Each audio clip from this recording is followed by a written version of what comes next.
their questions. They're able to solicit support that they would like to give to the political parties to translate their visions into realities. But at the same time, also from a DDP point of view, also is to create an opportunity for citizens and civil society sector at large, an opportunity to hold political parties accountable. And so we believe that an informed citizenry is a powerful citizenry because it's able to ask informed questions. They're able to engage with you with confidence, and they're able to show that they're able to follow through everything that political parties provide as an incentive for the vision that they have for the nation so that they can be supported. And so from that point of view, DDP offers this kind of platforms on an ongoing basis in every year, and especially in such a year like this, as we are convening such forums, of course, here in town, but also very much into our communities. We're speaking this morning, there's about 3 other dialogues such as this that are happening in different communities in the Greater Durban Metro, and some of those also that we're going to continue convening outside of the Durban Metro into some other inland parts of our province. And so we are thankful that you saw value in coming to engage, and you made time for it because you care about this democracy, like we all do. The very reason that we are here, all of us, is that there is a part of us that resonates with the future of this country. And we know that we cannot relegate the future of this country to anybody who has no interest in furthering the democracy that was hard won by our forefathers and foremothers. One of the delegates left me with a quote in the last forum we did last month, and it really has stayed with me since then. And he says to me, bad leaders stay in power because good citizens decide to do nothing about it. Bad leaders stay in power because good citizens have decided to do nothing about it. So when my colleague did ask about who has registered to vote, I was keen to see which hands went up, because those that didn't go up, they think they owe us some explanation. Because we want to believe, and we're on the side of optimism when it comes to these things, that this country's future lies in every person in this room and those who have joined us online, and many other spaces who still believe there is a future for this country. We are not about to give about it because we know there is more to us as a nation than what we have faced right now. And it's true, we are not that proverbial ostrich that hides its head in the sand and assuming nobody is seeing the body. Our realities are inescapable. I'm sure by the way you're coming here, somewhere along the line or your way to this place, you passed a heap of trash, right? I did. Where did you guys come from? Did you not pass somewhere in town and you saw some of these things? We can't hide from that reality. But that reality is not a permanent reality, isn't it? That reality can be changed. That reality can change because you and I are committed to provide the opportunity that change can come through. And of course, as a DDP, aside from convening these kind of platforms, is to mobilize every citizen to play their part. And their part is to go out there and vote. We do not subscribe to any political ideology or philosophy or political party. That's not our space. But our space is to provide these platforms like this where everybody who is interested can be informed, gain information, and use that information to do the right thing. And what's the right thing? To vote. So our understanding is that as you came this morning, you will genuinely engage with all of us. And as my colleague Brian has correctly framed it, it is really not a contestation. It's a conversation. We got to know, what are you offering?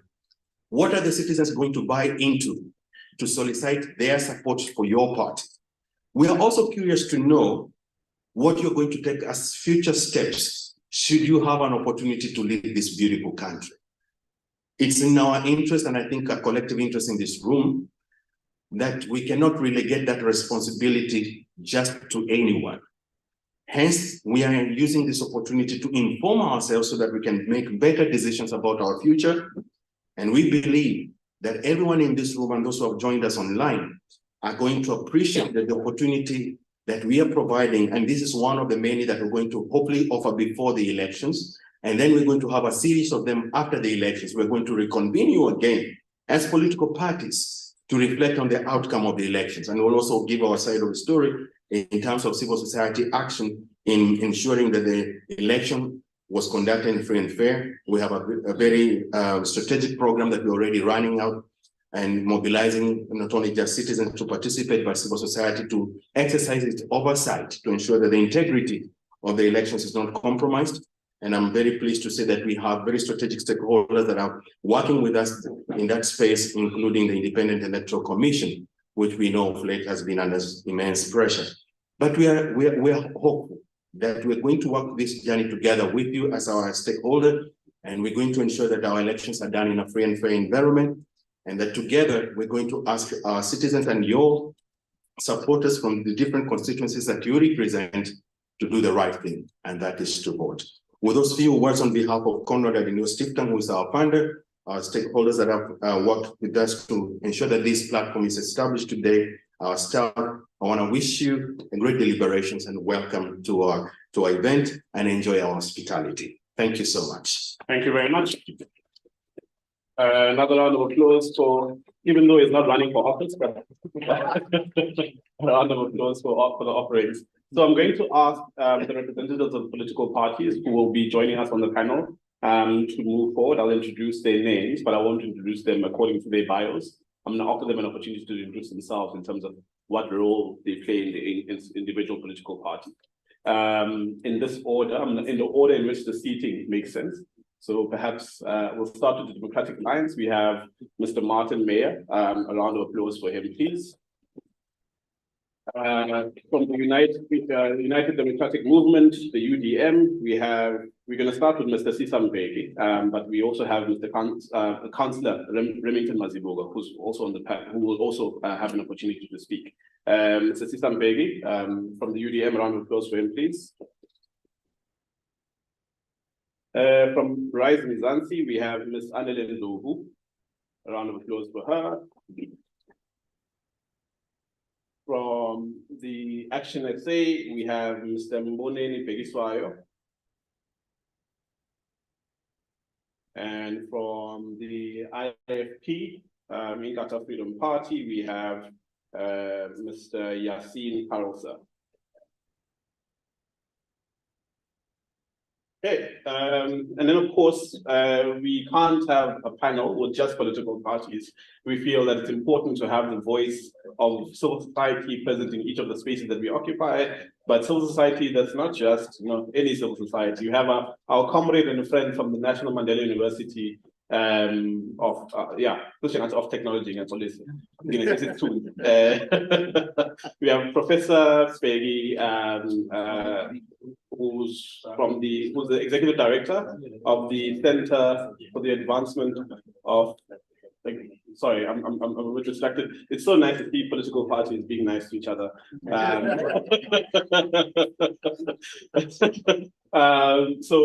got the executive director of CANRAD, which is a center based in National Mandela University, and we're going to ask him to please join the panel as well. He's not going to speak yet, but you want to observe one man.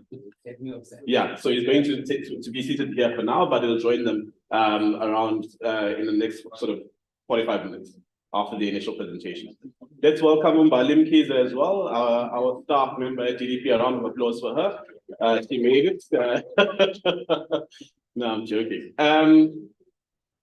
Colleagues at the front. So I think you've been oriented a bit with the mic in terms of how it functions, but also you guys know these things when you guys are calling each other honorable in Parliament, etc., that you have to press the thing for it to work. And if it's being sabotaged elsewhere, then you cry point of order.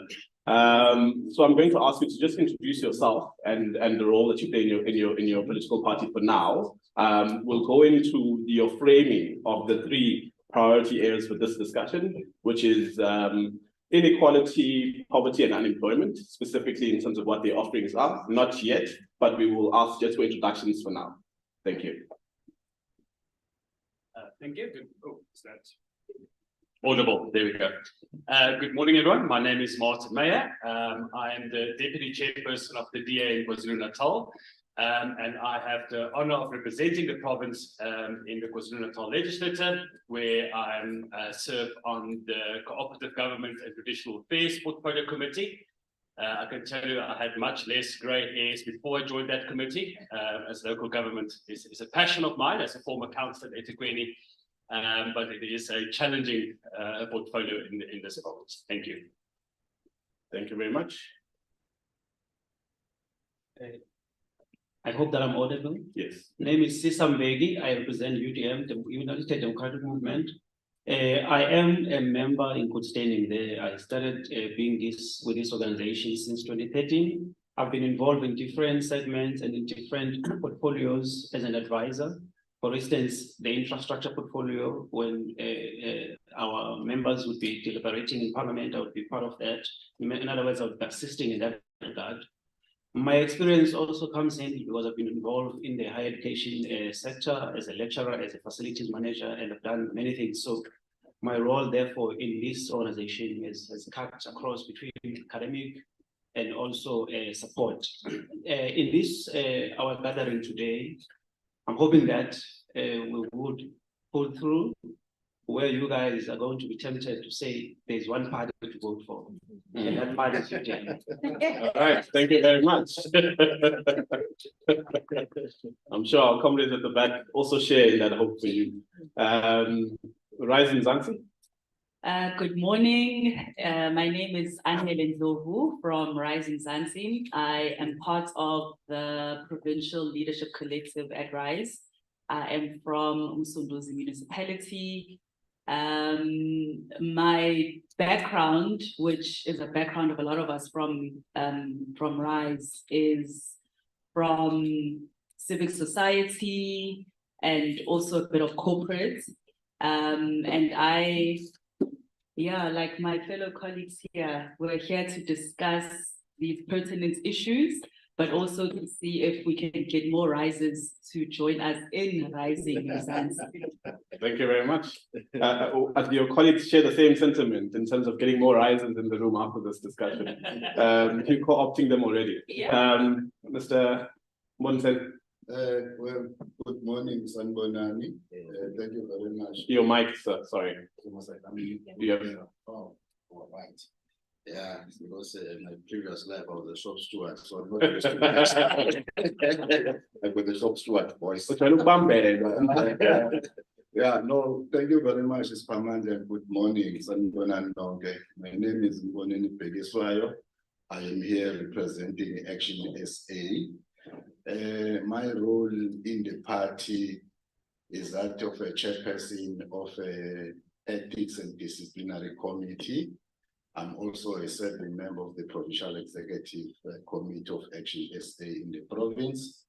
And for purposes of our election campaign, I'm also a coordinator for what is called Blue Shield, which is safety and security, as well as what we call ground war activities, where we monitor and mobilize our activists to be on the ground on a daily basis, reaching out to the voters.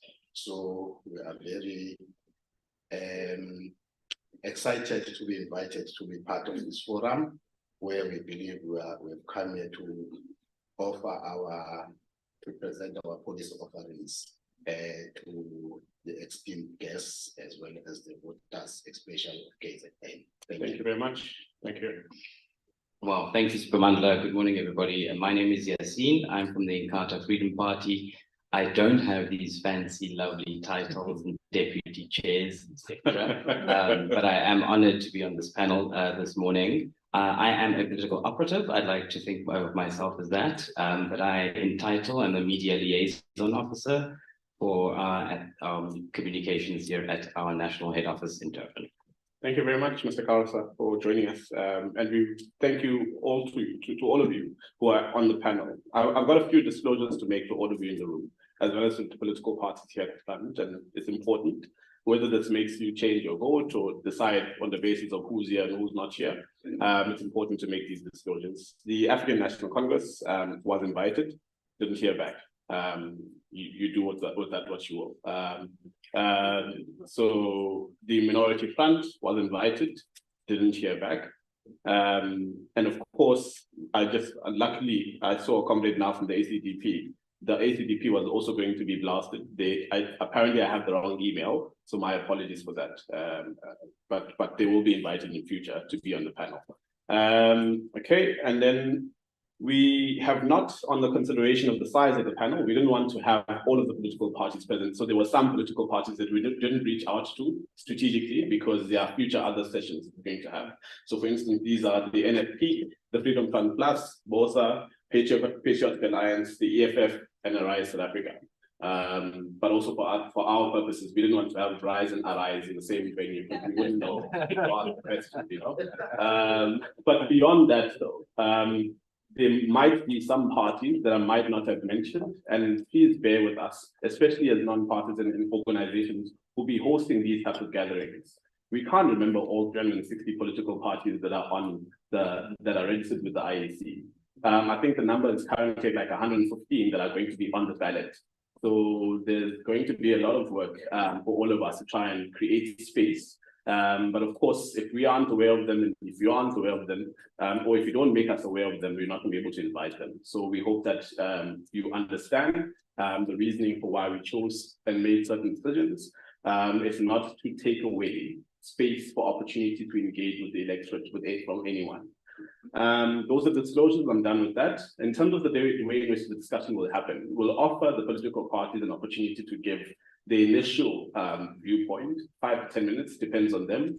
The framing that I gave to them was around the idea of the triple threat challenges that we all know. And to some extent, a lot of the challenges and difficulties that we have in this country all circulate around these 3 questions. How do you solve for inequality? How do you solve for unemployment? And how do you solve for which is the other one, poverty? And so if we are able to at least start to have some presentations related to that, the political parties will commence from that point on. Each of them will have an equitable amount of time, the 5 to 10 minutes. After the 10 minutes, I'll ask them to stop so that we can give an opportunity to the rest of the political parties. After they're presented, we'll then go to a plenary session where you have an opportunity to ask any questions, to say what's lingering for you. But if they can be pointed as well, you might, have your own perspectives that might not necessarily deal directly with what is being presented here. If you sense some contradictions, that's important to point out. But we want to be able to say we've offered an opportunity for everyone in this room to directly engage with those perspectives. As indicated, we have with us Prof. Ngomezulu from Canada and the NNMU, it used to be NNMU, the NMU, and he'll be able to offer us his analysis based on the presentations and his understanding of the work of these various political parties. I think I talked a bit about the eThekwini municipality specifically as well, being under a coalition, and we're lucky to have with us, I think, 3 representatives of 3 political parties that are represented on the multi-party charters. So perhaps there'll be some conversation around those things. We also have 2 relative newcomers.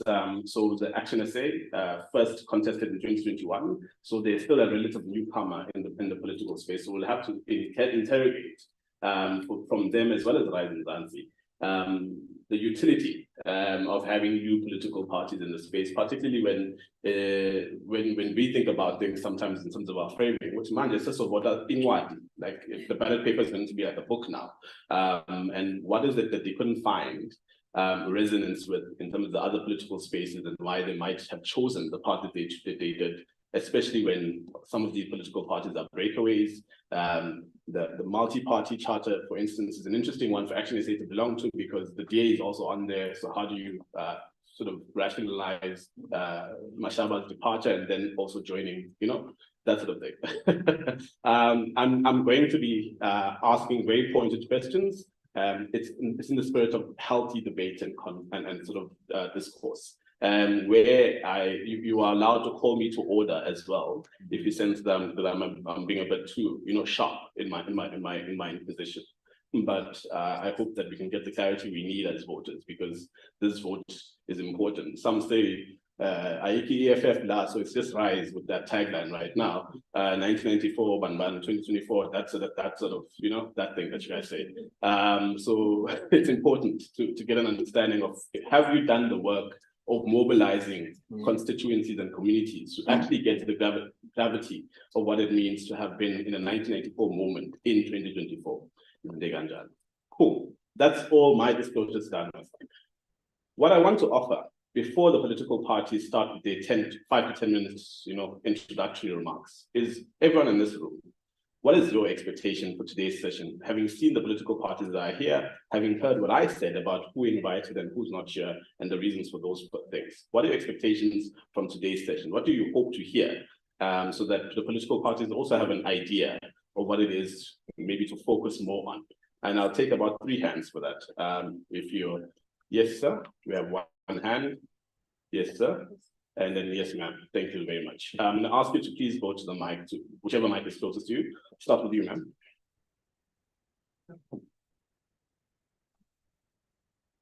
Right? Yes, sir. Oh, okay, cool. Well, I've got.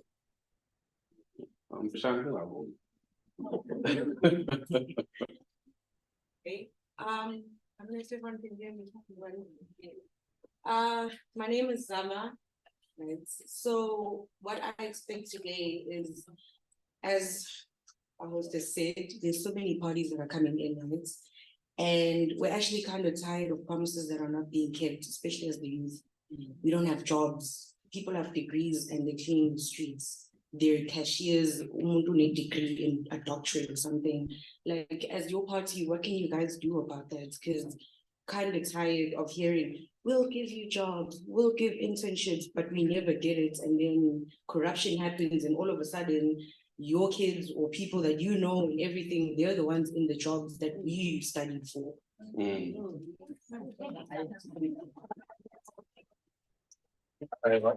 Indeed. All right. We're so lucky. We have so many political analysts in the room. I count myself amongst those, but yes, Ivan. Hi. I could Okay. Good morning, colleagues. Thank you so much for the invitation. Well, I expect the solutions from the political leaders here because we already know the problems. And most of the political parties come with problems, not the solutions. And I hope today they will come with solutions because whenever they say there is a solution, but they don't give us the full details of the solutions. If we talk about the economy, they say they will provide employment, but where the money will come from? Because the tax is not a solution for the country. So I hope maybe they'll come with those solutions. Thank you. Thank you very much.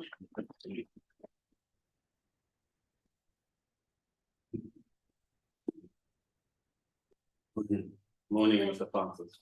I won't say more honorable, because I do nothing honorable for us anyway. Good morning, people standing in the cap of purposes. What I'll ask is basically, I'm working with the youth for 15 years now.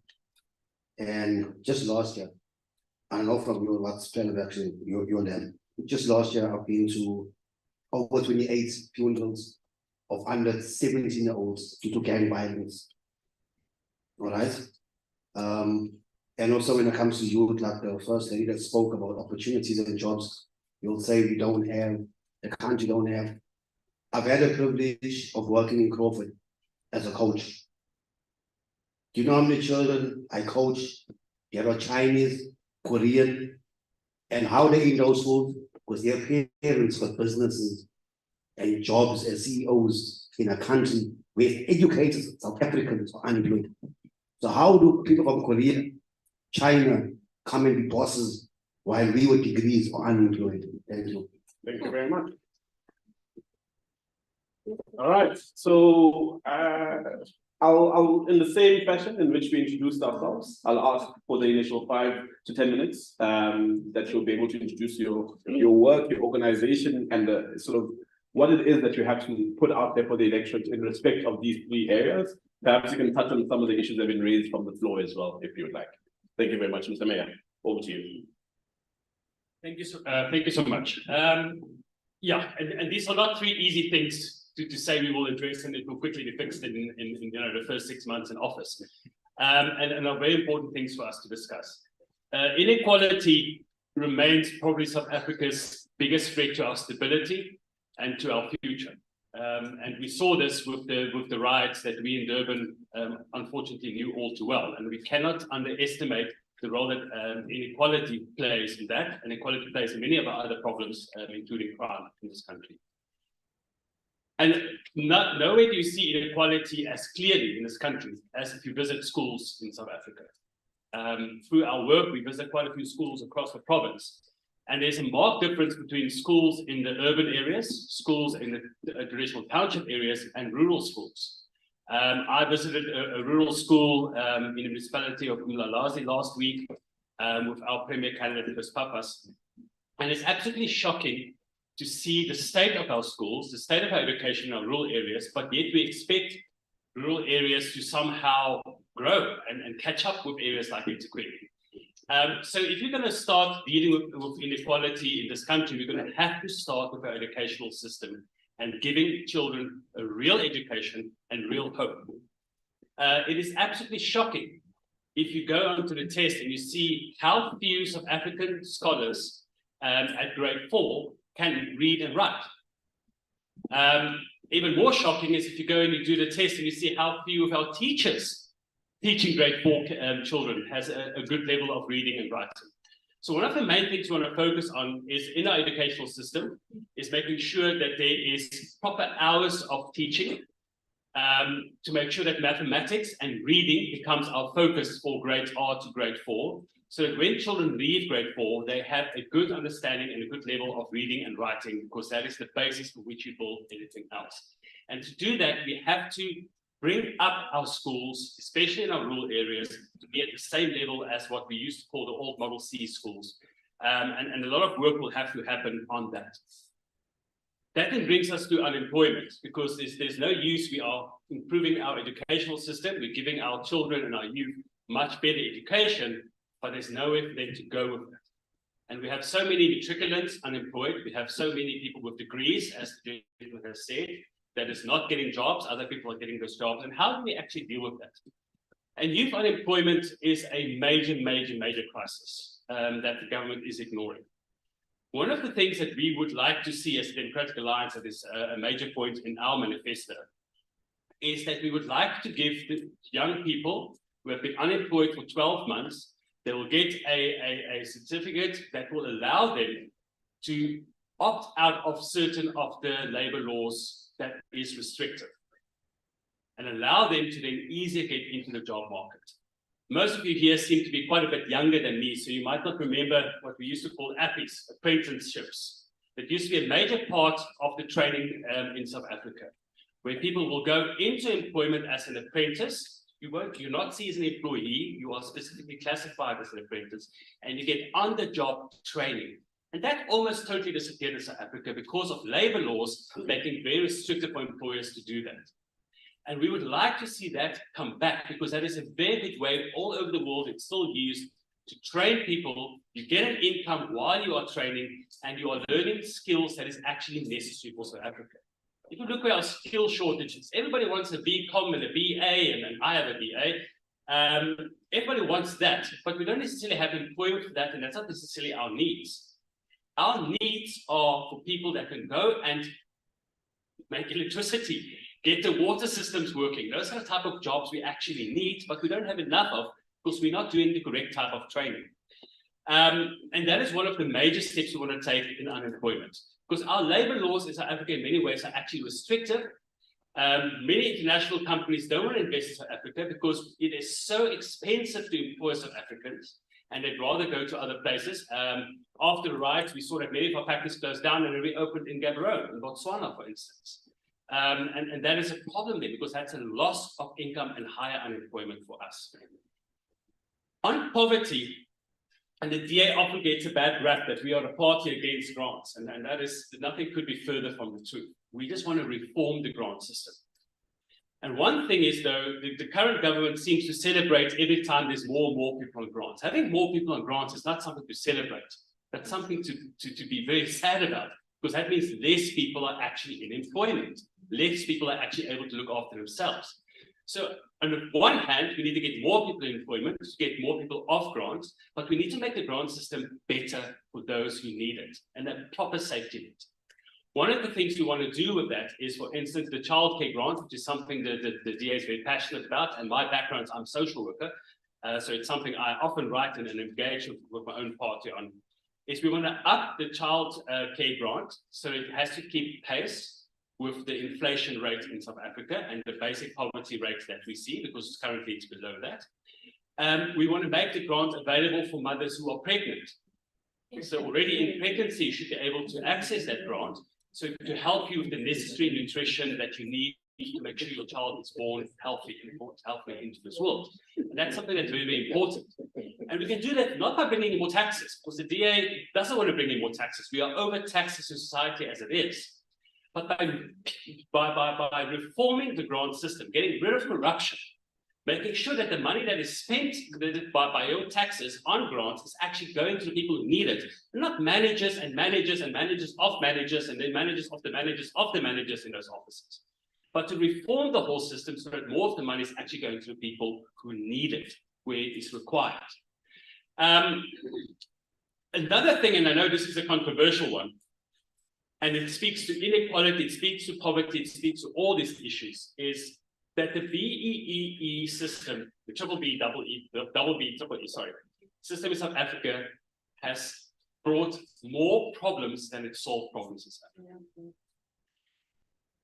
We have the same small group of people that keeps getting contracts, keep getting tenders, keep getting richer and richer and richer, while the majority of people remain in unemployment and poverty, and that cycle just continues because we use the wrong measurements. What the DA proposes is that the SDG goals, the Millennial Development Goals, Sustainable Development Goals, sorry, should be the measurement, and companies should get points based on that. And that people should get equal opportunities, and the opportunities should be based on those who are currently unemployed, currently not getting the opportunities. Because it's no use having the son of a minister who went to a private school getting opportunities purely because of the skin of his color, when there are people that deserve that, of the same skin color of that person, but because of his connections and all of that, they're getting those opportunities. And that is not right. That is not moving us forward, and that is not actually helping one of the things that we don't often enough speak about, social cohesion in this country. Because South Africa today is more divided than we were in 1994. South Africa today is a country where hate and distrust has grown together with inequality. And that's why we are starting to move forward as a nation together as one. And it's wonderful we come together when we win Rugby World Cups and we get to bronze in soccer, and we feel united for 15 minutes, and the next morning we wake up with a hangover and we're stuck with that hangover.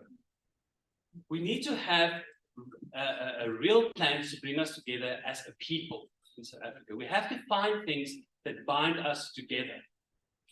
And that we are struggling to do because we are focused on the wrong things under this current government.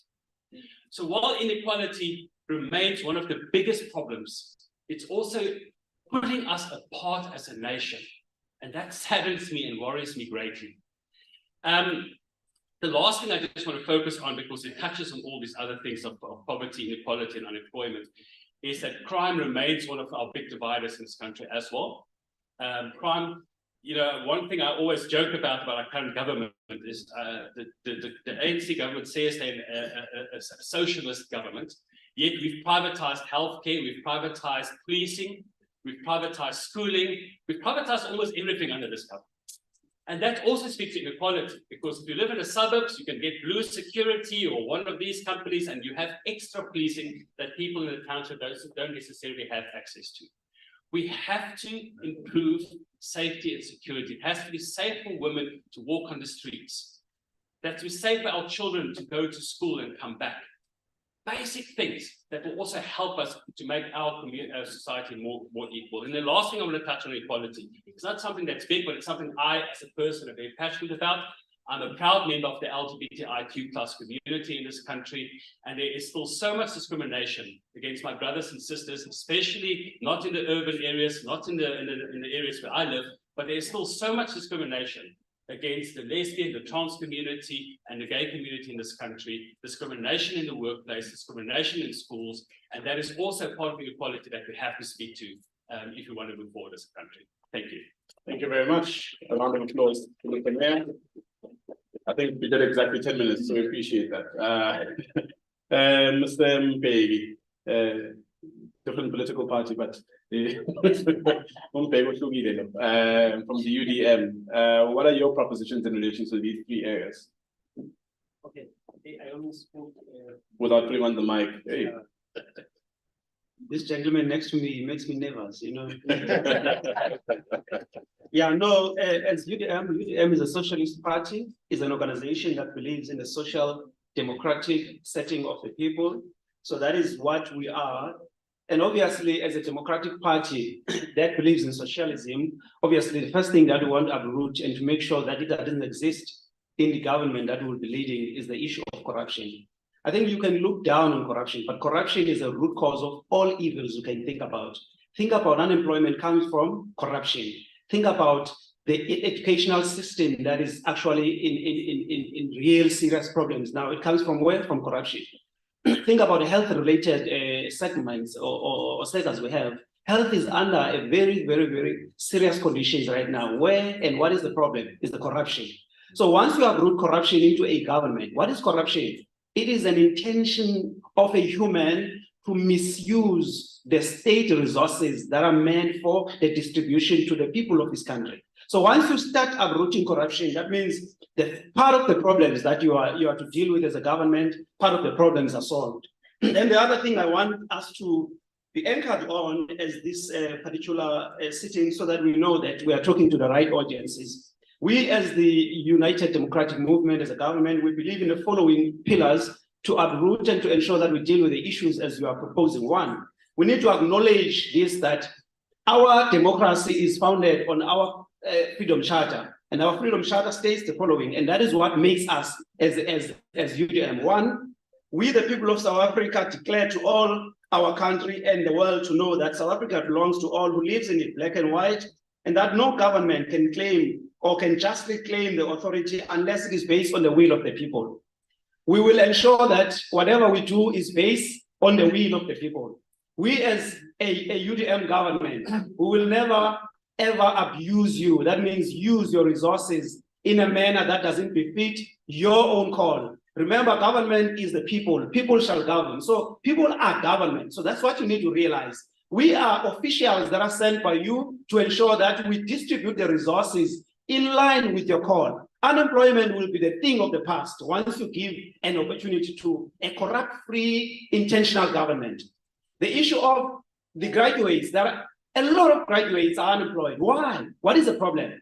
It's the lack of strategic planning and the lack of integration of the strategic planning of government to produce an operational plan that will ensure that we mobilize resources that are going to ensure that there's funds into our government so that our people will be employed. And now, as a government of UDM, we shall make sure that we create what we call a sector bank that is going to ensure that there is funds available for our own graduates, so that when our graduates leave the higher learning institutions, they are not only going to leave as a mere people to want to be employed, but they will leave there as potential employers. What does that mean? They would leave being entrepreneurial in their minds. They are able and they will be able to be wealth creators. Why? Because there will be an enablement which is made through the setup bank that is going to make funds available. And these funds are not going to be dished into your own bank. You're going to produce a business plan, and the business plan will be assessed. Once we see that the business plan responds to the crisis on the ground, we are going to ensure that we fund you and we create mentors that are going to mentor you into the space of business. And in that way, we are creating wealth for our own people. The other thing that we want to ensure that we do as the government of the UDM, we want to ensure that we create what we call your government institutional funding. That is going to ensure that now the existing entrepreneurs, our artists that are singers, and all others that are gifted, which didn't necessarily go to school, they will partake on that particular fund that is made available. Remember, the international community, they're interested in ensuring that they invest into our own government, but they need to see that the government has got a plan. So the plan is to invest back to your people. Remember, the resource that is very critical into the government, it is its people and the land and the seas and the sky. That's the only thing you have. before you can have systems. Once you start investing into your people, making sure that your people understand the know-how in terms of how to run the state, in terms of how to create a world, that is what you need as a government. And that is what we want to ensure. We don't want to promise you heaven and earth here. We want to tell you things that are doable as a government. Remember our president, our sitting president, he was once a person who led a coup that never had blood, a coup that overthrew a corrupt government, and a coup that was able to make sure that there is a stability in the former Transkei. So we are not talking about something that we're saying, this is a tried and tested leader that leads this movement. So you can trust this, our organization. Now to move very fast, we've got a corrupt issue here in our country. We want to make sure that we create the courts that are going to deal with corruption, all those that will be found in the wrong side of our law. Then those ones are going to be tried in the special courts that are going to be formulated or created by our UTM, our UTM government, to ensure that we lessen the corruption, we maximize the optimization and the use of our resources. That is what we want to do as a government of UTM. Also, we want to maintain the infrastructure. What's the point of building a lot of buildings, new roads, new buildings, and all of that, those infrastructure, that you have got zero amount set aside to make sure that we maintain those roads, you maintain those buildings. So that is going to be a response that we're going to have. The other thing also that I want to touch sides on, as a UTM government, I know you may have some headache when I speak about this, but please brace yourself. It's not like we do not like public entities. Eskom is a big challenge into the sector, meaning into the economy, because we need energy to produce through our activities as a government. We will make sure that we partly nationalize, so we partly privatize Eskom, but we will have an ownership of 51% as the government. Why 51%? So that we can have a voice in terms of the directive into the entity. But you know, you've got generation there and distribution. You've got to understand that part of it must be national, privatized, part of it must be within the state. And in order for you to have an effective energy producer, you've got to have what we call an infused private partnership that is going to ensure that there is a business continuity there. Otherwise, this issue of entirely it is with us as government, it means somehow that is why even the ruling party has found a space to ensure that they place their congress there that are not capable to run that particular machine, which is our Eskom. The other thing that we also want to make sure that we do as UTM, we invest in programs of infrastructure, we invest in education. Remember, all our kids must have an intuition to study. But once you have a system of education that is going to ensure that you create, imagine a singer, somebody who's gifted as a singer, having gone to do what we call medicine or medical studies, because that's where money is. We don't want to create that kind of education. We want to create a kind of education that will encourage people to follow their own giftings so that the economy will work. Because the problem of misplaced as a result of your gifting becomes a problem, because you're not able to be efficient and to be effective because you are misplaced because of money. We want to encourage people to follow their call. We want to make sure that we set up systems in our basic education that is going to identify the gifts of these kids, channel them into the right correction of selection of courses, so that at the end of the day, they would love what they are doing. They will be married in what they will be doing. So let me end you with this for now, because these are introductory remarks from what the MC has said. Let me give you this. We are a state that is religiously and traditionally inclined. So sometimes it's good to end in this note. There was a man called Elisha that had a servant, and this man was under attack by the kingdom of Aram. The kingdom of Aram was to attack the kingdom of Israel. But this man was a prophet. This man had a servant. The kingdom of Aram ensured that, I'll just finish, ensured that they surrounded where Elisha was. Now, the servant went out to check, and the servant saw that there were a lot of chariots, army, and all of that was surrounding them. And this man prayed and said, I pray to the living God that this, my servant, would be open the eyes to see that greater are the people that are with us than those that are against us.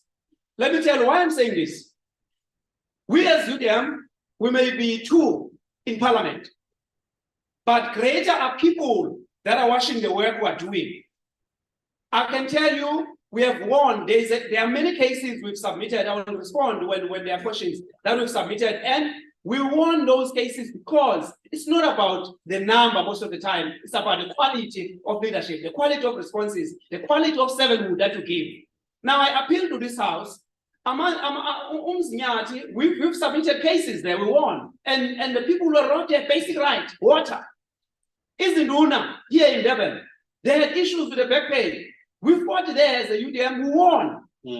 I can tell you. So those are issues that I want to bring forth so that at the end of the day, as you decide to vote, select a government that is socialist in nature, a government that will care for your needs more than a government that is populist in nature. I want to end with those words. Thank you very much. No, there's 45 seconds all the time, so you're okay. You're okay. Yeah, it's tolerable somewhat. Mando, you know, I'm thinking about the IFP and maybe we need to have a conversation about the signage. Just maybe. Am I audible? Yes. Okay.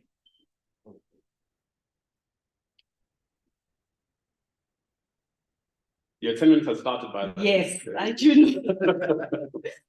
Thank you so much. Just as my colleague here said, that colleague there made him nervous. He's made me nervous as well. So I guess it's going along the line. At Rise, we believe, and this slogan is in all our t-shirts, that it's our time, it's our turn. If we do nothing, it's our fault. You know, so as Rise, we believe the issues of unemployment, inequality, and poverty will be solved and overcome by new leaders on all levels of governments. That's why we are one of the main issues that we drive for and strive for is we need new leaders. And I'm sure you've seen that on our posters, you know, and we decided to do something, to be those people who do something about it. A lot of people ask, the lady I met at the reception table, she's like, you guys are so new, but you're making so much noise. We get a lot of questions about who are you, where are you coming from? You have no credentials in politics. But maybe it's time for that new leadership, that new crop of leadership, like yourselves, to come on board and to say, we've been on the sidelines, we've let other people try and do things are not being done. So maybe we, even if we don't have the political credentials that are expected of political leaders, it's time for civil society, it's time for business, it's time for even professionals, corporate professionals to come on board to say, if not me, then who? If not now, then when? We believe also, and it's also something that I personally believe in, and that's why I joined Rise, is the South Africa we deserve, and South Africa we deserve to live in, has to be led by ethical, responsible, and accountable leaders who want to work towards the end of these social ills. You know, it's not something that we know, as Rise, we are very clear. We know we're not going to win this election. You know, we're only going to be a year old next month, but it's about the representation.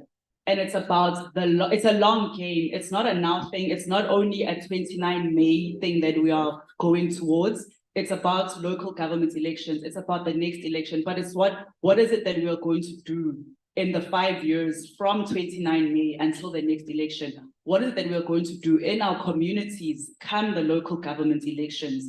And I think that's the euphoria a lot of people are focusing on now. Is just on 29 May. And I'd just like to remind you, sitting here today, those who are online and others, that we're not working only we're not talking about these things so that come 29 May, you all vote for us or you vote for whoever you vote for, and then we forget about the things that we've said. It's about what is it that we're going to then continue doing. As Rise also just, our constitution rests on the central pillars of the constitution. Our values rest on that, which are freedom, which are equality, integrity, solidarity, and justice. And just to give you, which speaks to the issues that we're discussing today, our priority issues, which are in our manifesto. Number one, leadership and governance and implementation, which speaks to the new leaders that we are thriving for. 2, safety and the rule of law. 3, economy and jobs. And 4, individual, family, and community well-being. It begins with us. It starts in our communities, in our families, and then it overflows into the community. 5, the climate crisis. And then the other priority areas are managing immigration, foreign policy, and centering people with disabilities. And I'm going to refer a lot to the manifesto because the brief that we're given from DDP is sharing what is in our manifesto and what is it that we plan to do as a political party. And for us, as I've just said, as a political party, not just from 29 May, but going forward. In terms of the economy and jobs, Rise will pursue 5 overarching economic objectives. 1 being repair government's finances to protect the social wage and invest in the economy. It's make the economy more inclusive by supporting Black people and women to create wealth through productive enterprise. It's to support anchor industries to achieve higher growth rates and support the rapid development of secondary and new industries. And what we also believe in here is the revitalization of lost sectors or lost industries, like textiles and like manufacturing. A lot of the things are coming from made in certain countries, you know, but we have people here who have gone to colleges, who have gone to, whether it's TVET colleges, who are artisans, who have that experience, but there are no industries for them to work in. So it's revitalizing those industries to give people that opportunity then to work. It's investing in human capital, technology, and innovation. And other industries that we are looking to work in and to grow are the green industries, your minerals, your things like electric cars and things like that, but we need to fix the Eskom problem for that. It's tourism, you know, domestic tourism, tourism around the continent, international tourism. It's the creative economy, and it's advanced manufacturing, which I have mentioned. And when we speak to the issue of family, the issue of the individual and the issue of community, sorry, I've just lost my place, but I'll find it now. You know, we've identified other urgent priorities that we need to focus on, which speak to the issues we're discussing today of unemployment, of inequality, and of poverty. And it's ending hunger and ensuring affordable, nutritious food to poor South Africans. It's making readily available and affordable basic services. I've forgotten the gentleman's name who welcomed us earlier, but he spoke about driving here. Did we not see, sorry to scare you, did we not see the rubbish and things like that? I come from Msunduzi and we have the same issue. On Monday, I think I did tweet where the, what is it called? We call it Udombo. What is that car that picks up litter called? But it came at 5:30. And I was like, oh my goodness, they're early today. They usually come at 8 p.m. And I'm rejoicing at that, you know, but it's something that should be done from 8 o'clock in the morning, you know. And then another big thing, which is comes from unemployment and the poverty problem, it's substance abuse. So it's investing in substance abuse education and rehabilitation facilities in or near affected communities. A lot of the young people, because they don't have jobs and they don't have anywhere to go, they are then led to drinking alcohol, they led to drugs, which then leads to crime. So it's how is it that we even deal with the substance abuse issues that our young people who are unemployed face? It's providing skills training opportunities for 1 million people without matric within 5 years. So it's not a now thing again. And the focus here is in our education systems, we focus a lot on getting the matric, but we are not prone to the reality that not a lot of people pass matric. So what is it that we do for those people who might not have either the opportunity to rewrite or not see the opportunity to rewrite, but they still want to be active in the economy? So how is it that we're providing skills to them so that they can get into the economic landscape? And then it's to fight violent crimes and make drug trafficking and distribution a priority and a crime. And I want to talk about what Usisi spoke about here, you know, about unemployed youth who are qualified. Yesterday, there was a strike by social workers who are qualified, but they don't have jobs. A few weeks ago, it was a strike by doctors.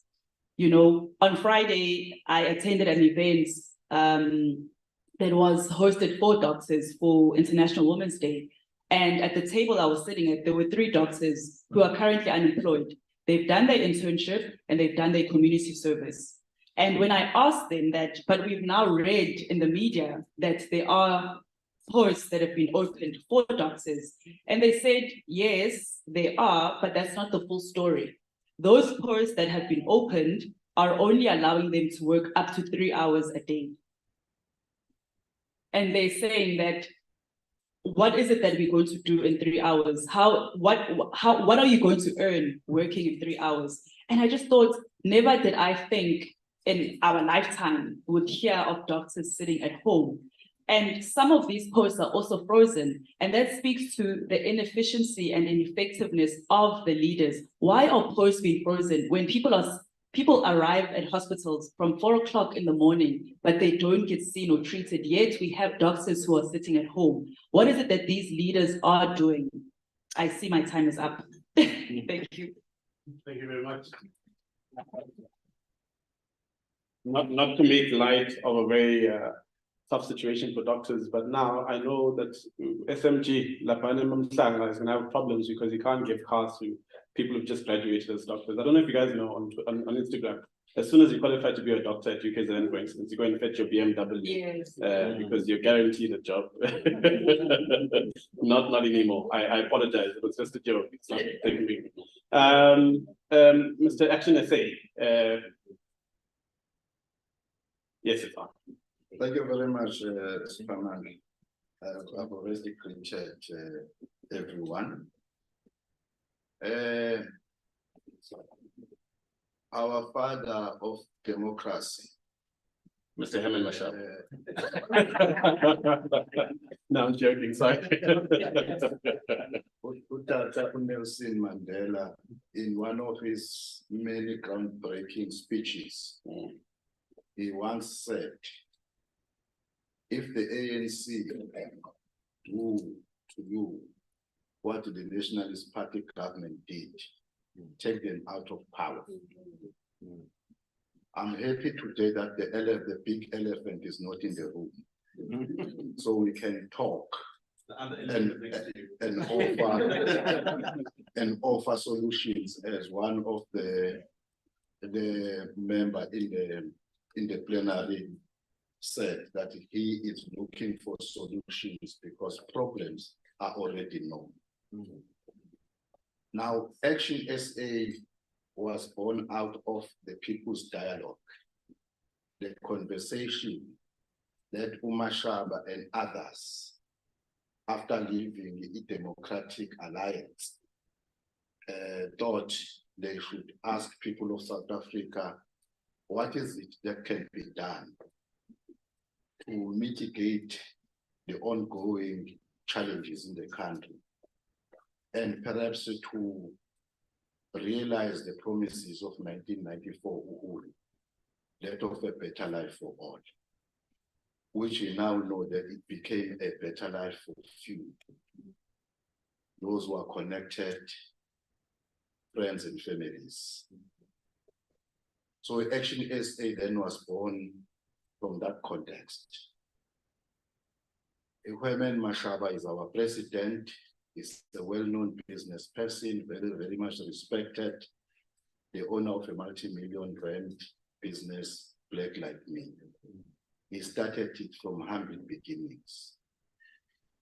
Action SA is very strong on ethical leadership and honest public servant administrators. We despise corruption. We are not compromising on that. We are, of course, a new party, but not very new. As you all know, we contested the local government election in 2021. And for our own standards, we think we did very well when we were almost less than a year old. But we became the 6th largest party nationally in those local government elections. When we contested about 6 municipalities out of 278. Others may say it was a small feat, but for us, it was putting the foot on the ground. So the 2024 national and provincial election, to us, Action SA, and to many South Africans who are heartful with the current situation, is a 1994 revisited. It's a make or break. If we can't do it this time, ladies and gentlemen, we must just pack our bags and forget. But we are all confident that there is no turning back. That is why, therefore, last year, September 2023, Action SA convened for the first time its policy conference, where we adopted about 11 policy offerings. And all of them are talking to what troubles you and I, honest South Africans, patriots of this country. Out of those, I will only mention 4 in the interest of time. We are a party that believes in walk the talk, rather than shouting isms. How do we walk the talk? We respond directly to what troubles the people on the ground. We have not yet, like my sister and the brothers here, produced our manifesto. We will be doing that on the 23rd of this month. But I can safely say and tell you that most of the 11 policy offerings will be practicalized in our manifesto on the 23rd. That will release to the public on the 23rd. So that is where we are going to say exactly when we say open up what other people may call cottage industries in terms of our economic policy offerings. There is no need why we should not be revitalizing mining towns that have lied unused for years since the party that I cannot name came into power. There is no reason why the factories that employed thousands and thousands of people were left to decay and were destroyed. You go to Mandeni today, you will see for yourself. You go to Weber, Hammersdale, the same story. You go to Peters in Ladysmith, it's the same story.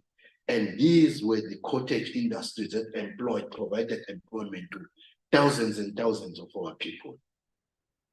But what is happening, for instance, in Mandeni, in Westchester that we visited the other day, we found that the Chinese foreign nationals or Chinese nationals are the ones who have taken over the running of the factories there. And that lands belong to Italy. Italy is a government bank. And what these Chinese do, they exploit our people. They give ladies that go out at night, that finishes their shift at night at 10 o'clock, condoms in case they get raped on their way home. That's what the Chinese are doing. And this government knows about these things, but what they are doing, nothing. So there is a problem with the political will. So what are we then saying, colleagues, in terms of our economic prosperity? That we must have an economy that is able to create jobs and take people out of poverty. An economy that is not stagnant. Because we strongly believe in free market system, that government must make a conducive climate for investors and people with money to come in and invest. An economy that must be able to create job opportunities. An economy that serves everyone, not the chosen few. We are also aware that we come from the divided past because of our past history, which was very painful. But at the same time, our laws must also be able to alleviate the majority of the people which are still trapped in poverty, which are still trapped in unemployment, still trapped in inequality. That is the kind of the economy that government must not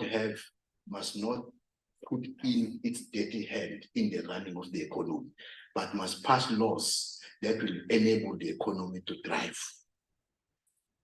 Then the second one we look at, if we want to have a prosperous nation and a healthy nation, it means we need to have a good quality healthcare system.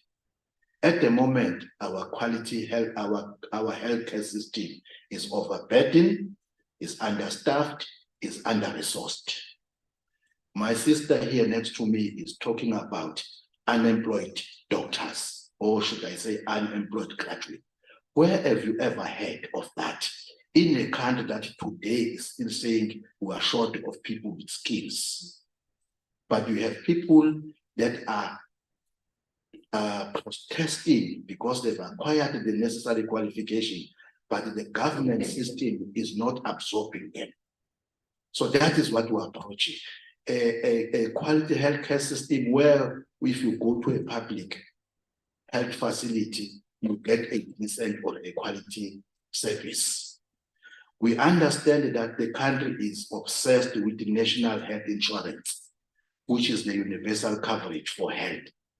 But we believe that at this current moment, that national health insurance is a far-fetched.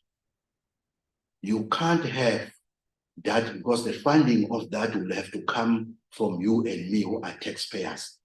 In a country where the broad definition of unemployment is sitting at 42%. So it means the majority of the economically active population is not working, is not at work. So where are you going to get that money to fund the national health insurance? Now, if you look at education, for instance, we may argue and debate about the pass rate that we're celebrating was too high, but was it a quality pass rate? So why are we complaining about the education that is inferior? Why our children can't reach for a meaning, reading for a meaning or read for meaning? The education that is not producing what the economy, the skills that the economy needs. Then one thing is actually SA. Put more money on SETAs so that SETAs are able to generate and improve skills of the population of the country. Now, lastly, because my time is going to be up now. Yes, yeah. We look at the corruption, for instance. Look at corruption. You know, the sins of incumbents are a problem. We have just emerged from voluminous reports of the state capture report from the Zondo Commission. But the people that are fingered are not you and me, are the elites of this country. Where are they? They are still driving around with blue lights. When will they see the door of the jail? So we are saying as Action SA, corruption those who are corrupt must be punished, and the jail term must be a jail term. It must not be another hotel in jail. Thank you very much. Thank you very much. Mr. Carlson of the Inkatha Freedom Party, who recently performed what's been called stadiumnomics, or what the idea of filling up stadiums as an indicator of whether you have support or not. Yeah, all right. Well, thank you, Sipamandla, and thank you to the panelists for interest's sake and to hold the interest of the room. They always say we must read the room. And so I have the worst task of keeping your interest after almost 40 minutes of listening to manifestos. So I'm going to do things a little bit different and start off by saying, fundamentally in our country, we have the us and them and the haves and the have-nots. And similarly to what we're doing right now is sitting on a panel, on a stage, addressing you as if we are the people with the solutions. So the Inkatha Freedom Party doesn't work like that. We partner with you to provide the solutions that are your solutions in your community and that are centered around people. That's what we do. We exist to serve. So in that spirit, I would actually just have taken a mic and stood here and spoken to our colleagues. So I'm going to address the 3 questions first, and then I can go into the digging deeper into the why you need to give us your vote. Sure. So, Mr. Carlson, you're welcome to do so. We don't mind. We're not fixed the structure. Perfect. The mic is available. The handheld mic is available. You Oh, can great. normalize. Okay. As long as you stick to your 10 minutes, I'm fine. Yeah. Yeah. Let's do this. Let's change things up. Just make sure it's on.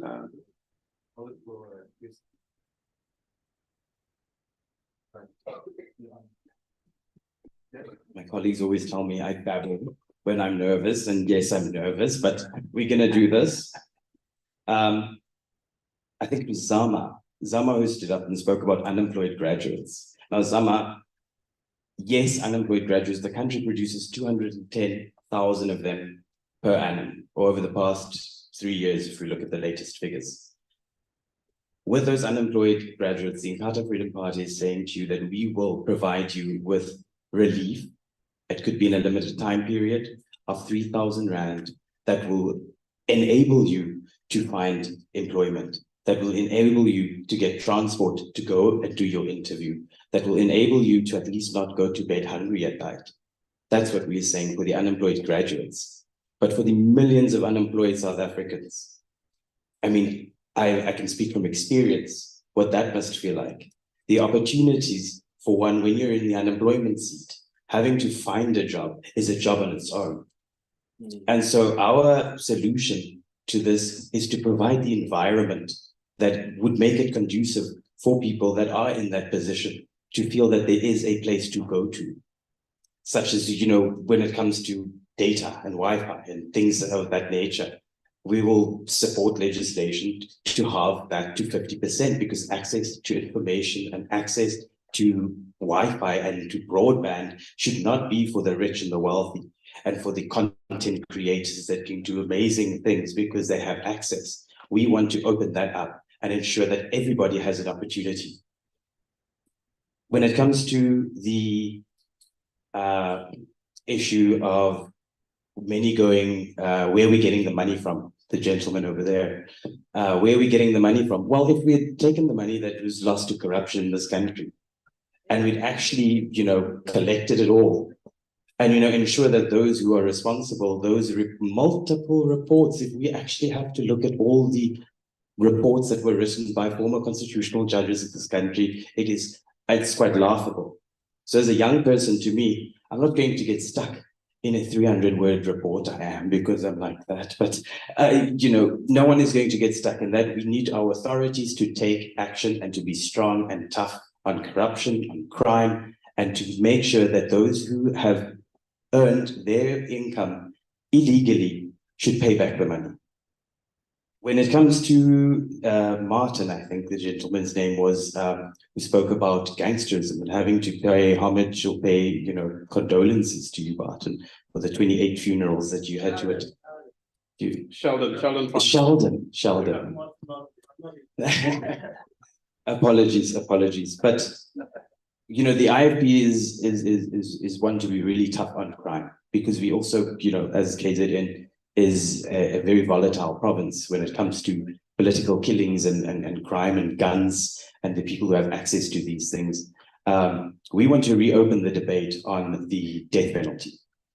And because what are we doing with the criminals, murderers, rapists, killers? We put them in a lovely cell. They get to vote. They get to watch the SABC. They get to have it 3 times a day. All the perks that was actually better off for them in jail than outside. And that's unfair. But you have to mourn the loved one and the loss of a loved one for a very long time. So we need to have a relook at that. And I think, you know, we can have this conversation, and whether it would go to a constitutional amendment, we are willing to walk those miles to get there. When it comes to you having to coach the Koreans and the Chinese and the Asians, you know, we commend you for doing so, but we don't have a problem with those ones, because if their mom and dad are CEOs, have skills that are needed and required and are on a skills list in our country, then those are the skills and the people we need, so that we make sure we can learn something from them. We don't have an issue with foreigners. What we do have an issue with is illegal foreigners. And the IFP is going to ensure that we implement legislation such as the bill that we've also tabled in the previous parliament, well, the parliament hasn't closed, but the 6th parliament, and that is to put a cap on employment, 80-20. 80% of jobs must be reserved for South Africans, regardless. It must be for South Africans. The other 20% can be foreign nationals, and these could be highly skilled individuals. Every country has a skills list, even we do. But I don't see someone doing my braids, or someone who would actually, in fact, who dyed my hair, you know, as a critical skill, because why can't my South African brother or my South African sister do that for me? And those who seek refugee in our country, yes, and those who have valid reasons, we do welcome those, because we do remember them and the part that they've played in hosting many of our South Africans, because we enjoy this freedom today. However, if you're not here for business, if you're here to sell drugs, if you're here to benefit and to have children, and to have those children be South African children, and to sit in our schools and to take up the spaces, to set up clinics for, and not have your country pay for it, that's what the IFP is saying. We want to send that bill straight to your country and make sure that if it is Nigeria, or if it is Pakistan, or if it's Bangladesh, or if it is Korea, as your example was, you need to pay back those bills to our government, because we are at a loss. And every government needs to take care of its citizens. That's the role of government. So in terms of that, that's what we'll do, Sheldon. The other thing is, you know, the overall introduction on inequalities and fighting inequalities, poverty, and unemployment. Now, we can have a look at that. And when I say we have a comprehensive manifesto plan, it addresses all of those things. When it speaks to inequality, it should also speak having a roof over your head. Have any one of you have ever been homeless? Have any one of you ever had that feeling of, you know, you don't have someone to talk to go to in a space, in a situation like that? Now, that's when inequality really feels tough. So when it comes to the Gini coefficient, and, you know, most unequal country in the world, blah, blah, we are bothered about our brothers and sisters, the ones you see every day. We can throw stats at them in lovely reports every single month, quarterly actually, like when the minister today puts out the crime stats, and we all go, whoa. When inequality really is, those who don't have a home are, you know, prone to crime. Those who don't have dignity, those who cannot open their tap in their home because the government has failed them. Those have to wait for a water tanker. That's when we speak about inequality and having to fix the fundamentals first. Then it's education. Some of our children are still sitting under huts, mud schools. That is unacceptable. And so while I understand that all my colleagues here from the various political parties all provide solutions, and that's what we're saying to you, is there are solutions. We don't want to say we are the savior of this country. We've done this, and we've been in government multiple times. Our founder, Prince Mangosuthu Buthelezi, has left an indelible legacy that will forever be etched in our memories and will forever guide how we do things as a party. And that is when it comes to Ubuntu, making sure that I see you, you see me. I can't say the full expression now. But that is what it's based on. It's about serving your fellow human being, basically. And so that's our value proposition, is servant leadership. We're here for you. We want to partner with you. We work for you, and you can trust us because we've been in government. We've done this before, and we can do it again if you give us your vote this time. Thank you. Thank you very much. You can tell when someone grew up in church. Okay, so I have a couple of direct questions for each of the political parties, and then I'll give an opportunity to everyone else in the room. I can see people are starting to stretch their hands already. But okwamanje as umphathi wohlelo, ningivumele umphathi. All right, so for the Democratic Alliance, a question that speaks to inequality, and you spoke briefly about it in terms of triple BEE. The idea of race as a proxy for disadvantage has been a large part of your debate and the way in which you want to re-envision the way in which people talk about inequality, talk about poverty and inaccess. And you've gotten a lot of flack for it. Do you think at this point in our democracy and development that it's the right type of debate to be having, particularly in the instance that for me and for a lot of the people who are in the room, part of my disadvantage is part of it is because I was born Black and born in the wrong town or township. And as a result of the structural challenges that are confronted primarily by Black people in this country that qualify us. We understand that triple BEE in its current implementation is problematic because perhaps the ANC aren't the right people to implement it. But is it okay for you to suggest, for instance, that we scrap it completely and look to SDGs, which aren't necessarily a formation of South Africa because we have to ascribe to international standards, etc., and don't necessarily have a recognition of the context on the ground? As a direct question to you. Thank you so much. Okay. Yeah, there we go. Thank you so much. I mean, let me start by acknowledging that I've had white privilege in my life, and still benefit from it. There's no way I can deny this. It is reality. I was born in 1977. John Foster was Prime Minister when I was born. Unfortunately, couldn't vote in 1994. I was only 17 years old, but I was in an all-white school in 1994 with the election. So I cannot deny my privilege that I've had as a white person, which is why I've dedicated my life to working for this country, because I do have a debt to repay as a white South African. That's what I firmly, personally believe. So we cannot deny this at all. It became very real for me one day. My life partner is not white. And we were walking in the shop and I was asking, why is the security guard following me? I've never been followed by a security guard in my life. It's a reality that Black and coloured and Indian South Africans have to live with, and I haven't had to live with. And it's a reality for our life right now. But the reality is, this is another reality that cannot be denied. Redress in South Africa has failed. Inequality has gotten worse, not better, in South Africa under the ANC government. So our triple BEE solutions hasn't worked. That's a reality we have to face. So we have to look at another way of solving this problem.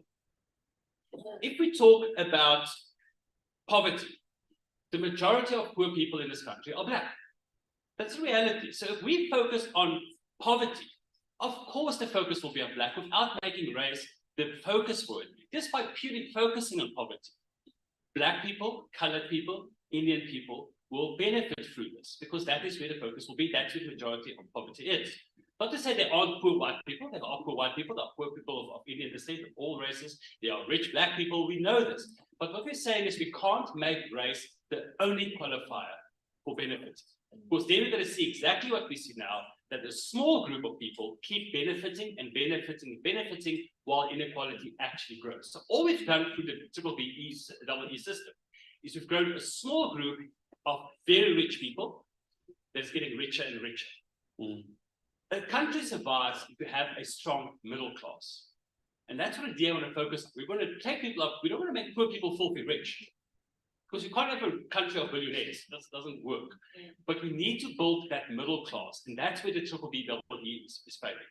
Of course, there are 17 SDG goals, and not all 17 of them are equal for South African situation, like protecting water life. It's something that we need to do, but that can't be something we measure what that company does. But for instance, gender equality is something that companies also need to get points for focusing on gender equality. What are companies doing in their social responsibility? They need to get points for social responsibility, for helping education systems. We need to bring the private sector into partnerships with governments, into partnerships with people, and to do that, we can't focus on the current way. Yeah. So while we say we can't make race the primary focus, but by focusing on poverty and equality, people of color will obviously still get the majority of the assistance, because that is where poverty lies. It's just we need to refocus how we stress and how we focus on these type of things. Cool. Thank you very much for your response. To the youth, a round of applause. Yeah, I'm sorry. To the UDM, the proposition of the sector bank, how does that differ from existing mechanisms such as Land Bank, the National Endowment Fund, the IDC, and sort of the platform that the NYDA provides to young entrepreneurs, for instance? Kuhluke kanjani le sector bank enikhuluma ngayo?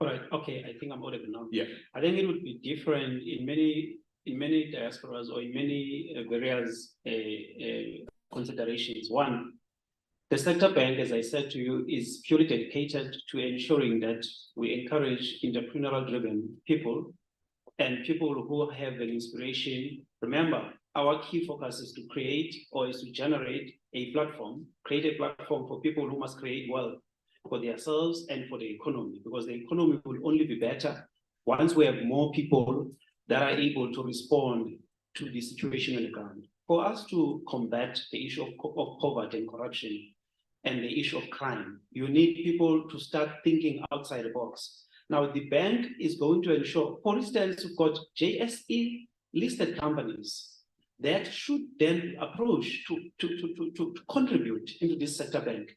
And the primary mandate of this sector bank is to revitalize, revive the economy by ensuring that there are more people who create wealth, by making sure that their ideas are business inclined in nature. So all others were focusing on different aspects, but this one is dedicated primarily for people to say, I'm here, I've got an idea, it's implementable, it can be practical, and in this idea, many people will be employed in a way directly. Reduction of poverty is at play here. Reduction of crime is at play here. For instance, if we talk about Umsobo Youth Fund, that one, it had a similar feature, but the implementation process, the procedures and processes will be different, because we don't know what criterion they've used, but this one is very clear. We've got a business case that you present to us, we look at it, you don't get money directly. We fund things, we buy things for you. Say, for instance, in the agribusiness, you want to have a particular business in that space. Now we identify a land for you, we identify equipment you need, the human resources you need. Your business case would depict, will tell all these things. And that's the response, that's the pleasure we have as a government. Not to say we're giving you money directly. That one is going to be a dire situation. Somebody can eat the money.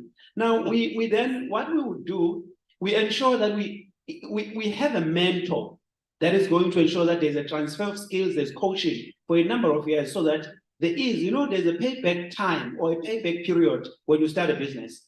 We have to coach you such that at least now you start having some returns on your investment.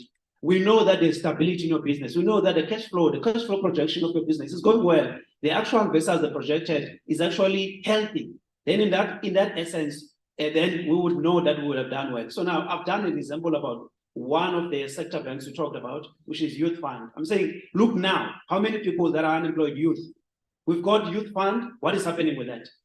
It's about principles, it's about procedures, it's about policies that are put in place, and it's about the cutting edge of what, for instance, as UDM, we have integrity, we've got prosperity, we've got dignity. Yeah. That is what we are focused on. So I hope that I've drilled the point to your Maybe if I can be more direct, are you saying you're going to get rid of all of these other opportunities that are available in terms of the IDC and No, we consolidate them. We consolidate them Under the state ban, under under the the sector ban. sector ban. Okay. Then we would then, after that, we would make sure that we prioritize, we differentiate them in terms of sectors. Okay. Once we have a sector ban, the engineering one will be having their own stream. The entrepreneur directly business will be textile, agriculture. So we've got different propositions, but we'll consolidate those under one, which is the sector ban. Cool, thank you. Thank you.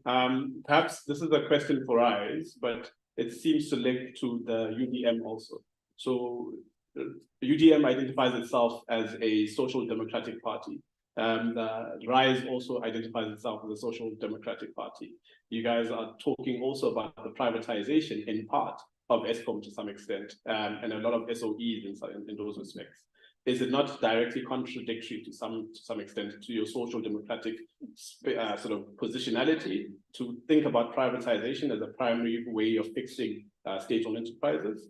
And in relation to that, as part of that, it was a joke, but it's not a question, I'm just going to say, certain comrades, when they see the 5-year period coming up, they also say it's our time, it's our turn, but to eat and not necessarily to do better. And so how are you different? And because I ask you because some of the critique that you've been receiving, specifically online, is that it seems your primary differentiation from the ANC in terms of your policy disposition is that essentially Nibasha, and you're essentially just new and younger and a better people generally. But that's the distinction that people are drawing. They're saying, including Ghana ANC fundamentally. Yeah. Okay, thank you for that question or questions. My name is so. I know. But you know, as I was listening to my colleagues here, I did realize that as the new kid on the blocks, we do get the most questions because people really, and it's people wanting to understand what we are all about. So it's totally okay. In terms of the privatization, I wouldn't necessarily say it's privatization.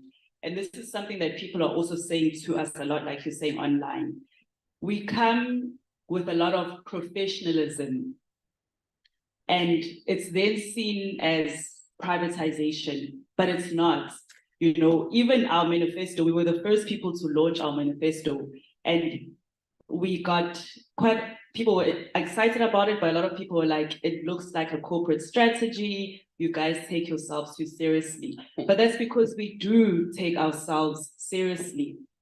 Because we've identified that the issues with our government system at local level, provincial level, and national level is the lack of professionalism and the lack of maybe personal seriousness. You know, people lack that now, so it goes into their jobs. So we are very professional, and that's what we're trying to also implement and to bring into the system is, if you are going to do something, do it properly. You know, if you have the qualifications, you have the skills, you have the experience, bring that into your work, bring that into serving the people, you know, and that's where maybe then, and because a lot of us are coming from corporate backgrounds, a lot of us are coming from running businesses, I have my own NGO that I run, you know, people then see as if we're going to take all that and then privatize. No, we're not going to do that, but we're going to take the experience that we have in the different sectors that we've been in to implement things properly in the government space. Okay. You know, so I think. So you're talking about professionalization of the state. Yes. The other sort of initial part is, I was saying, UDM identifies as a social democratic party. Why not join the UDM? Why start a new party? That's a good question. And you know, that's you know what? Additionally, sorry, I'm also aware that the leader of the UDM also spoke at your was it at your people's convention last year? So Nyazwana, why not join each other? Siyazwana with a lot of people at the table. But the thing with us is there are similarities, definitely. But also going back to my colleagues, having been in the game for much longer than we have, we still feel, have they done as much as they should have? And we would like them to have, you know, and possibly no. So why not maybe create something new and invite people from the outside to say, you've lost hope, you've lost faith in the current system and in the current parties that are there. Let us see that if maybe there's a birth of something new, can that bring back that hope? Can that bring back that sense of servanthood that we like, that sense of active citizenry that we have? And in terms of the convention, like you're saying, you're mentioning the UDM leader, because we've been going around speaking to communities, finding out what the issues are, even at the convention, we opened it up to different parties, to different leaders, to different analysts to say, these are the findings from the community dialogues and engagements that we've had. Help us as the people who've been in the game craft what then became the People's Manifesto. Because we also understand that we need that guidance, we need to learn from each other, and that's what we're trying to say. It's time for change, and no, we're not going to eat. We really do want to make that change and to keep that ethical leadership and accountability. Yeah. Siphamandla, may I just interject there for a moment? Thank you, Ayanda. Okay, Mr. Carroll, sir. Anele, my apologies. People are tired of these political parties. There are more political parties registering and have registered. Over 350 was the figure I last checked yesterday. When you go to a buffet, for example, and there's all you can eat. Mr. Carlos, I'll ask you to be a bit direct if you're going to ask the questions, so that we hold on. You still have your own questions to answer. That's okay, my apologies. Yeah. But the buffet, the options, and it comes into the question, it leads into the fact that she's not joined the UDM, for instance, and she joined RISE. So with the buffet at the option, all the options, you end up not eating anything because there's just way too many to choose from. But you will always go back to your tried, tested, and trusted. Which is the RISE. Which is the IFP. Oh. Okay, sure. No, don't worry, colleagues. We'll get there. No, we'll get there. I know you want to say she must join, but thank you very much, Mando, for your feedback. Mr. Action SA, I'll call you that for now.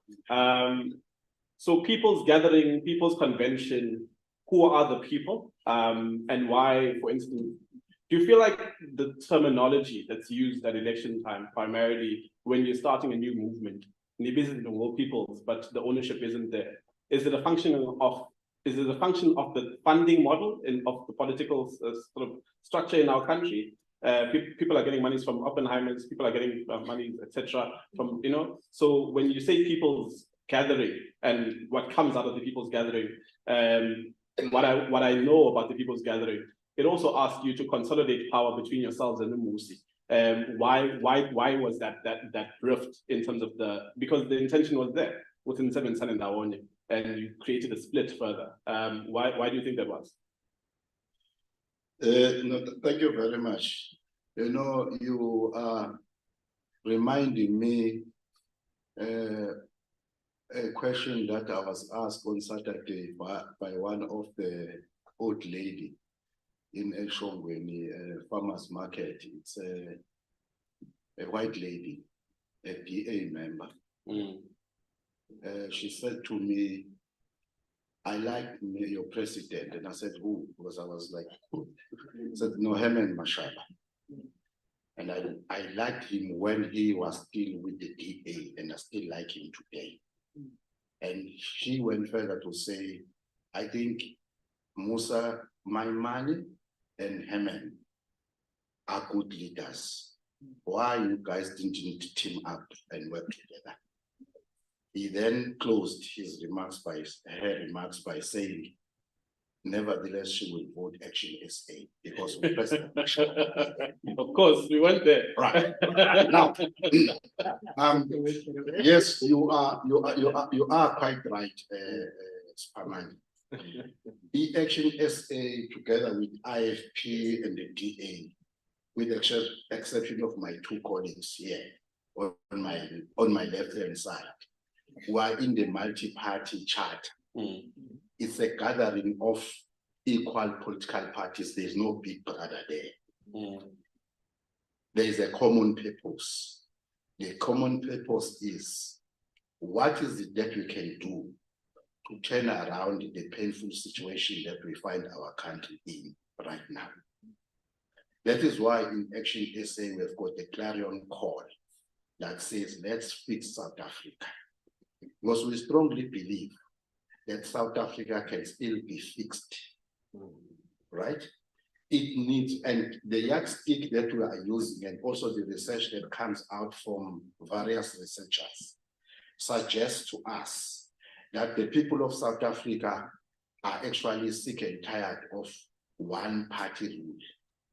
Probably they want a combination of parties, but those combination of parties must be able to take them out of the tribal challenges that we mentioned earlier on.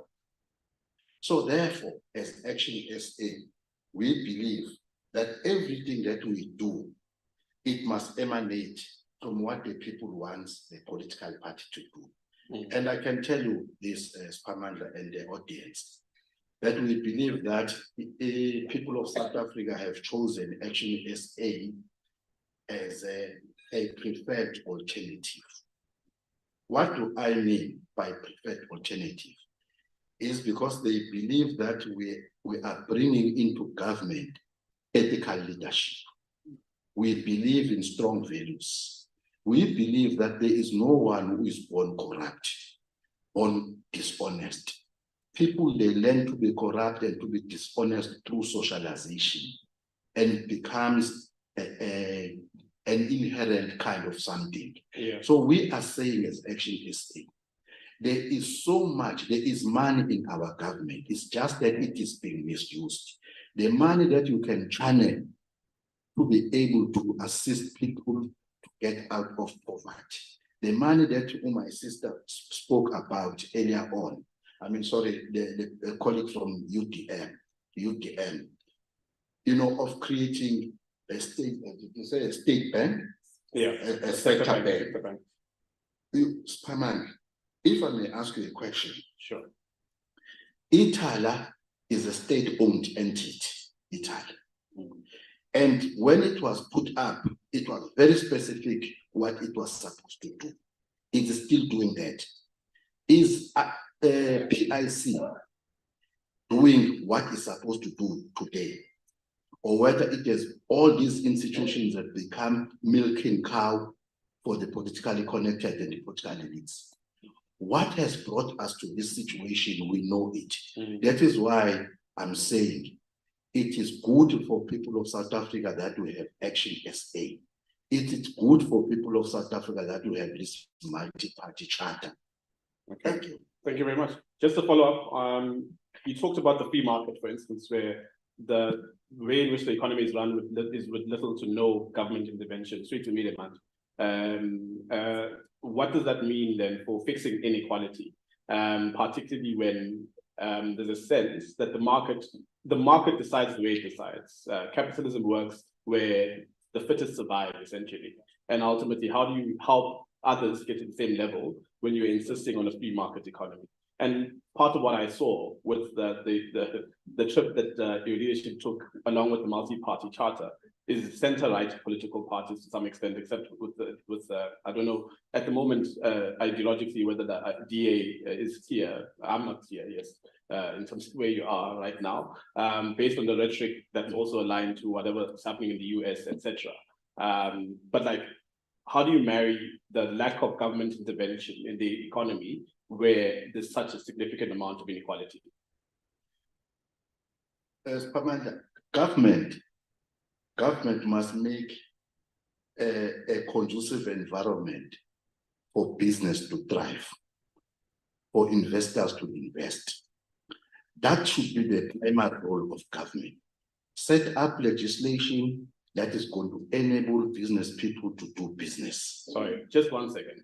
So unfortunately, the way in which you're positing that language is a euphemism for saying get rid of labor laws, get rid of the minimum basic wage. How do we not have those fundamental things when we recognize how unequal economically as well as socially this country is?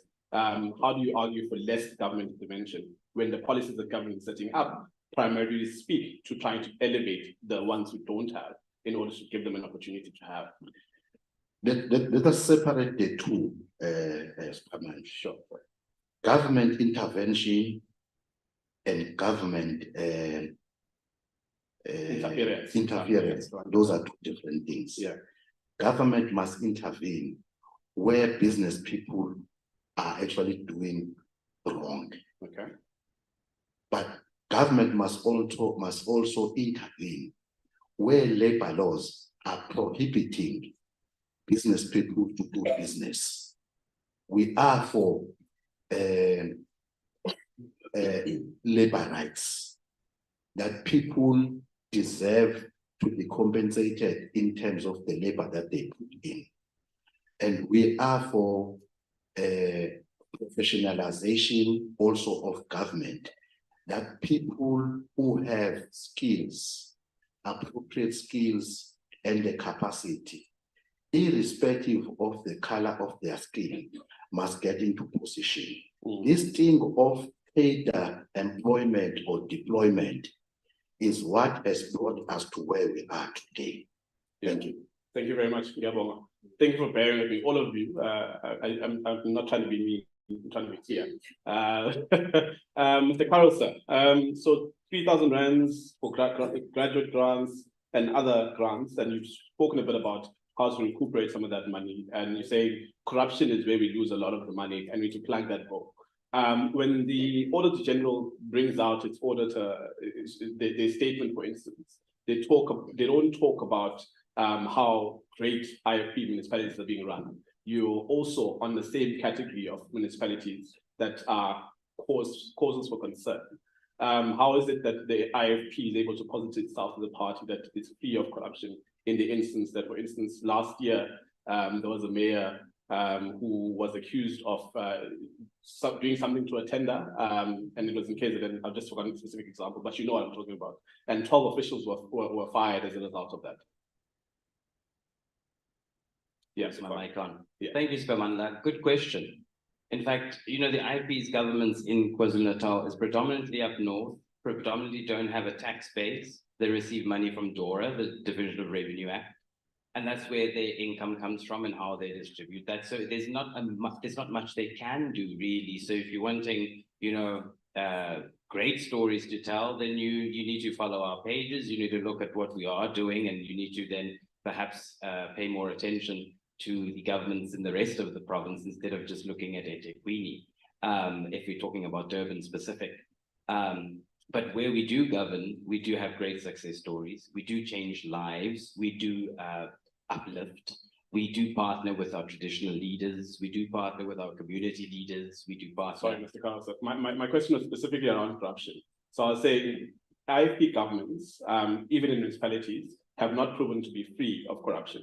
How do you, during this time when you're campaigning, reinforce the idea that you have a commitment to resolving the issues of corruption where it's come up, especially in the Auditor General's report, where they say there are questionable things that are happening in that space? Certainly. So Yeah. those allegations are just yet that, allegations.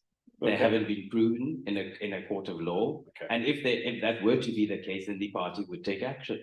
But none of the IFP municipalities, nor our mayors, nor our leadership since our founding have ever been jailed, put in prison, or have ever had any forms of corruption. And so that is what we are proud of. We are proud of our governments, where we've governed. Those are just allegations. And so smear campaigns remain just smear campaigns. All right, thank you very much.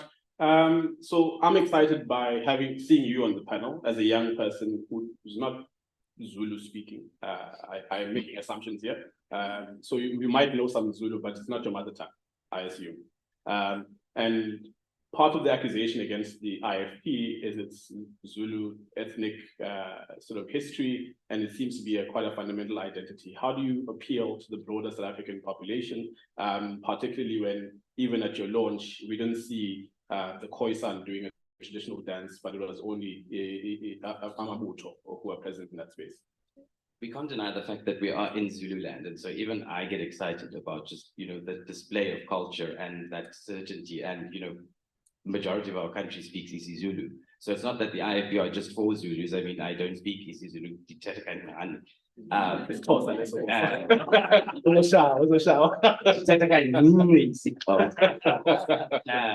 But Kancane is isiZulu. I'm still learning. I'm getting there.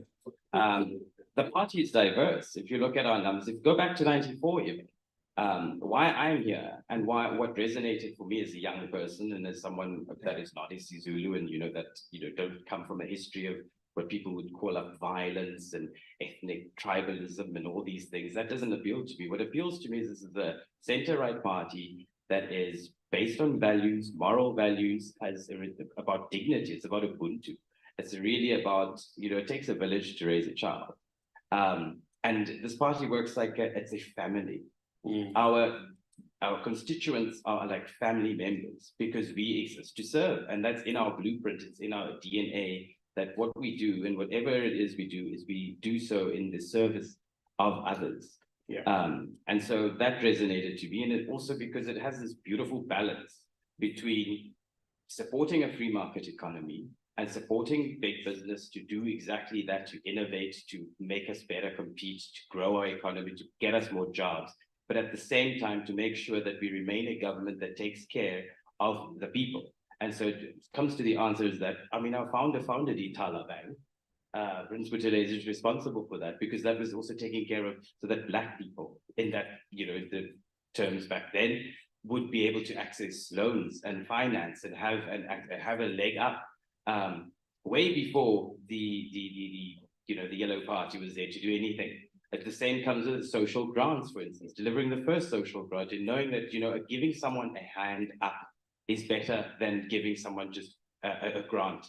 So giving someone an opportunity to do something, giving somebody an internship to do something is an opportunity to grow. And so that's how we holistically look at things. And that's what I found beautiful about this party. And that's why I'm here. And I'm happy to serve in my role with liaising with the media. Yeah, thank you so much. And then just a final one. You talked about the indelible mark that's been left by the founder, Prince Mangosuthu. And in my head, jokingly, I was like, also the indelible mark on the posters and all the other branding, foreshadowing or overshadowing the current leadership. How do you talk about succession planning in the IFB, precisely when there's an overshadowing figure and legacy? And then secondly, when I saw the stage on Sunday, you weren't there as a young person represented in that space. Where are the young people? The Youth Brigade supposedly is there. The last we heard of it was in Nkule of them, where I was still the leader. And ultimately, there's a sense that there's an antagonism with youth and progress in that space. All right, thank you. Oh, I'm loving these questions. Any political organization, we've just lost Prince Buthelezi last year. It will be the very first election that we would go in without the founder of this party. And so honoring our founder, as people do with the ANC, does it with OR Tambo. I mean, they rename a whole lot of streets for these political leaders. They have different years dedicated to it in their January 8th statements. So why is it such a difficult thing for people to understand and for people like yourself to peddle a narrative that the party is, not embracing the new president? We are all 110% behind our president and the new leadership.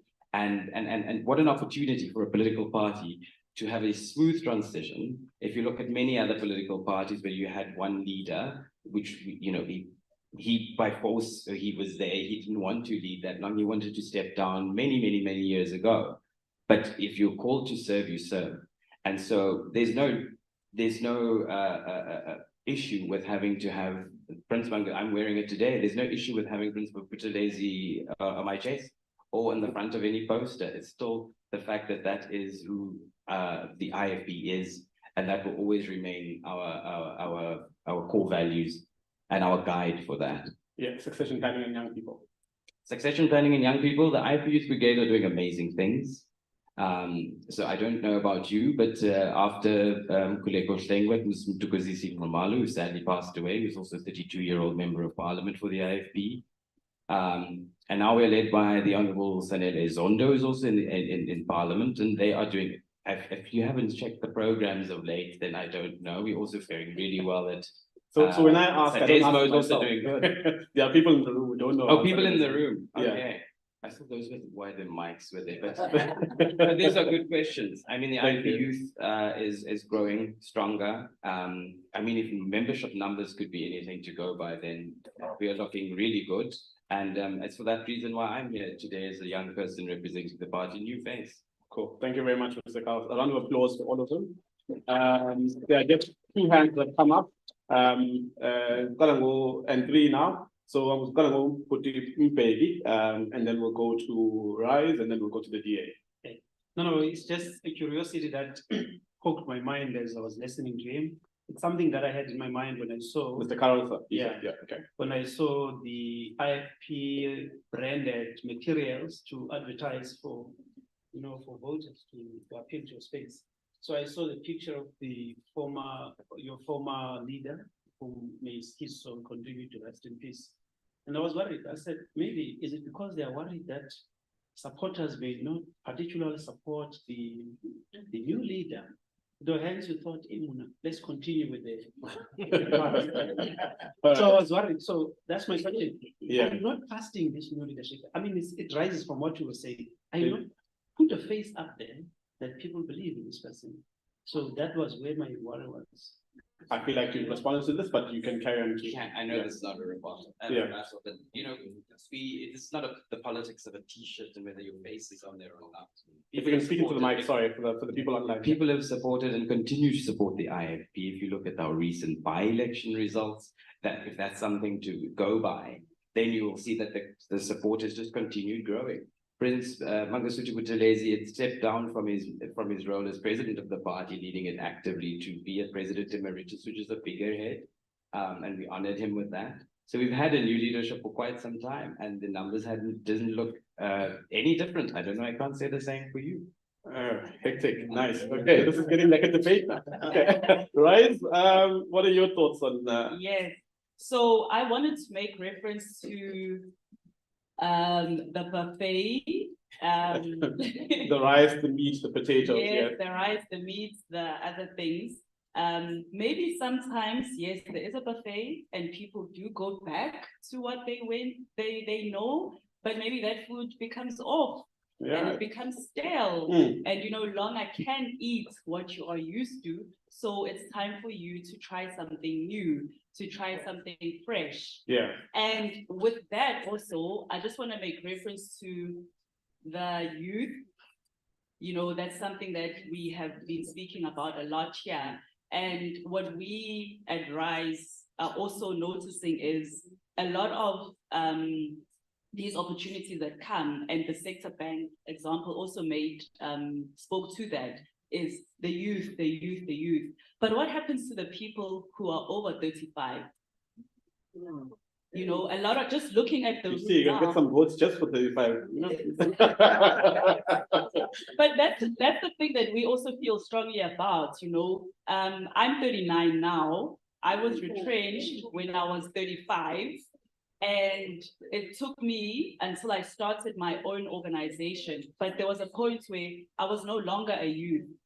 So I lost out on a lot of job opportunities. I lost out on a lot of business opportunities because funding, whether it's NYDA or anything, it says up to 35. So I'm sitting here, I've got all these degrees that we've spoken about. I've got all these qualifications, the experience, the everything, but I'm over 35.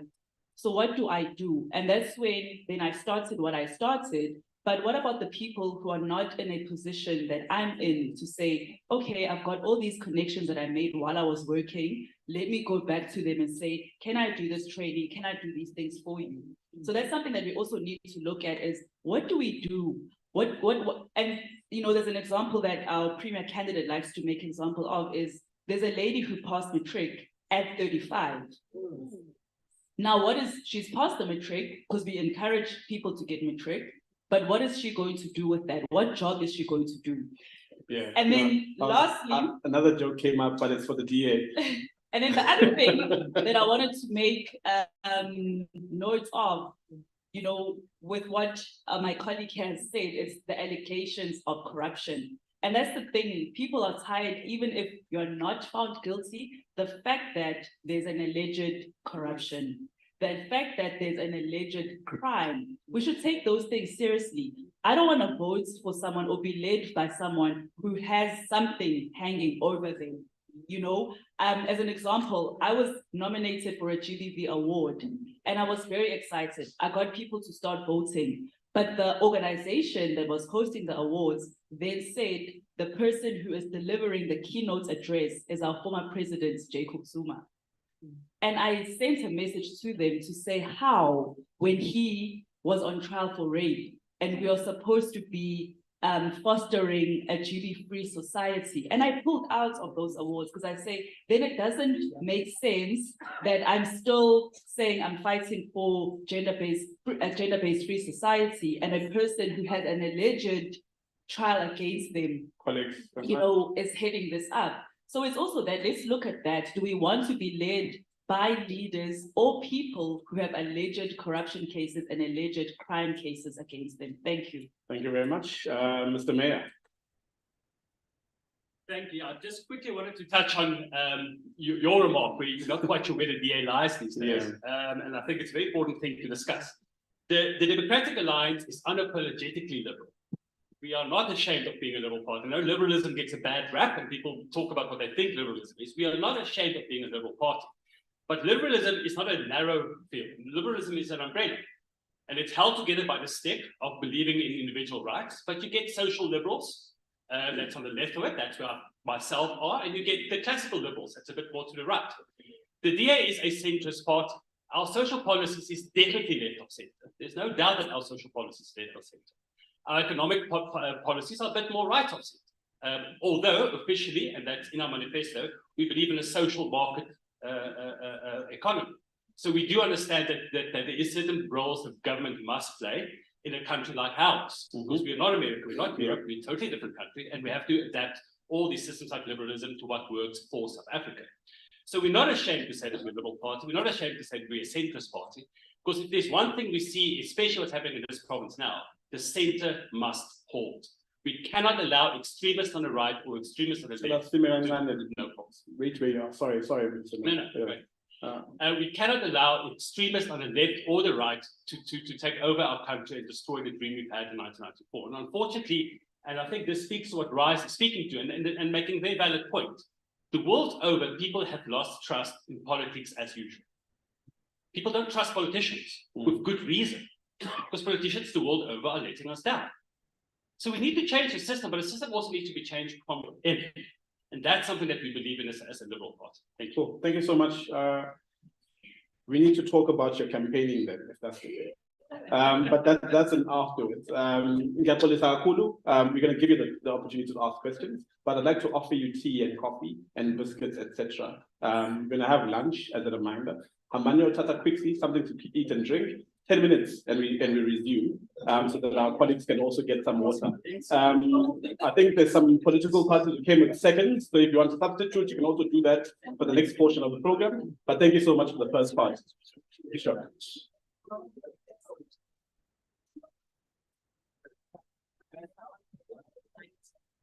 Coffees are on the right of where I'm, yeah, on this side.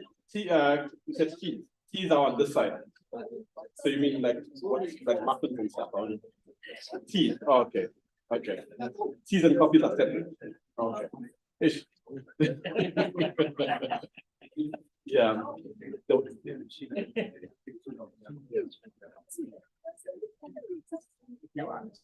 She must come.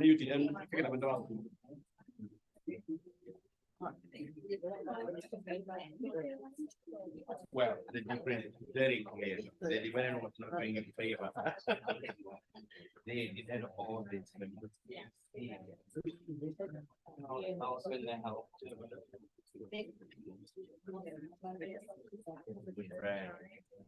Last week, I think, before the meeting with my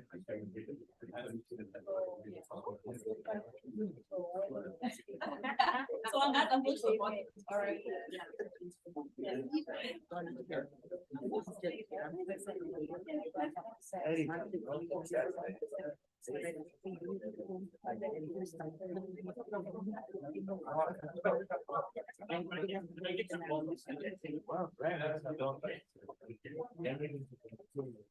we're starting. Look, we're starting. You're in the right hand. First of all, even I can never have it in the box in Europe. You make the lyrics all right. One that's okay. I leadership.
Yeah.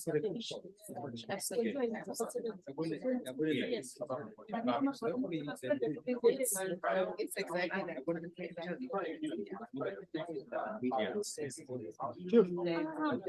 Thank you. We're doing our best.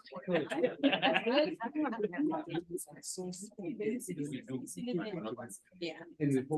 Sidelines and point fingers and things like that. I see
so I think even when I met them, Yeah. I'm trying to do that.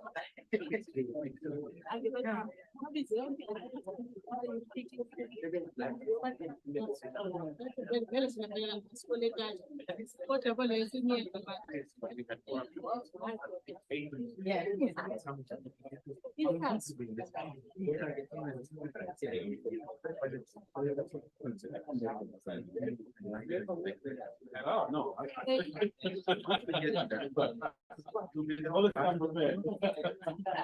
Yes. Yes.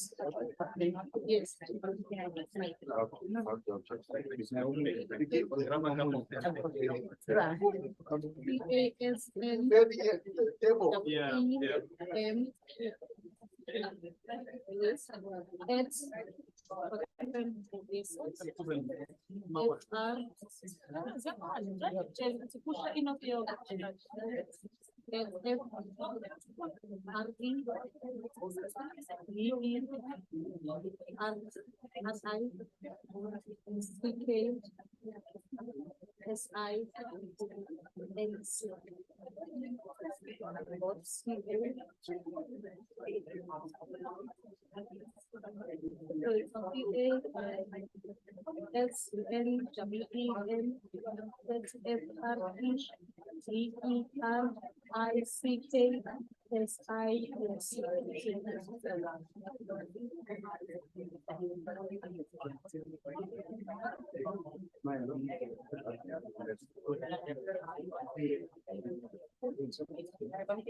Now I need to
All right, colleagues, we're going to resume with our program. We're ready to go at it now. Oh, okay. The big gun. Okay. All right, colleagues, can we settle down, please? Hey,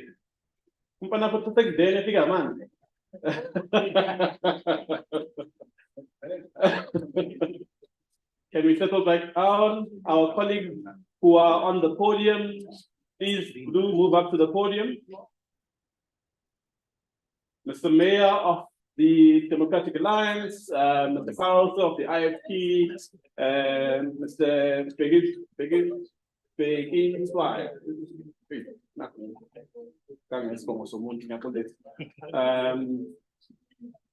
Mr. Mbonten,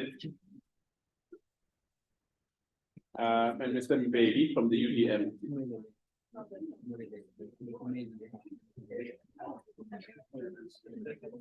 All right, I'd like to invite now for this portion, Mr. or rather Prof. Mngomezulu to come to the front. But before Prof starts with his analysis of what he's seen and heard from the different political parties, I'm going to take the hand that I promised to take.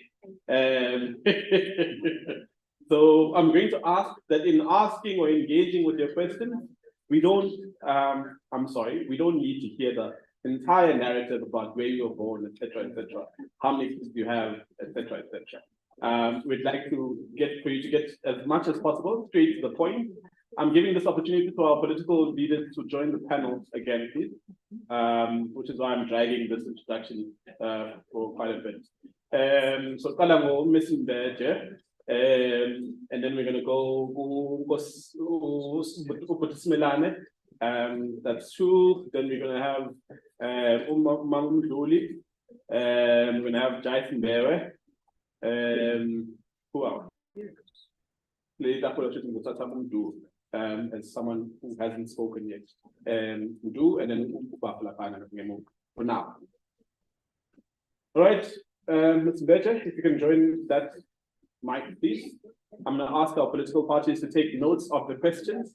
And then of course, I'm gonna remind our people who are asking questions, don't be like me, be more direct, no stories. Thank you so much. My Oh, it's name yours, is. okay, sure. Thank you so much and greeting. All right, let me check your mic for you. No, I put on this. It's on now.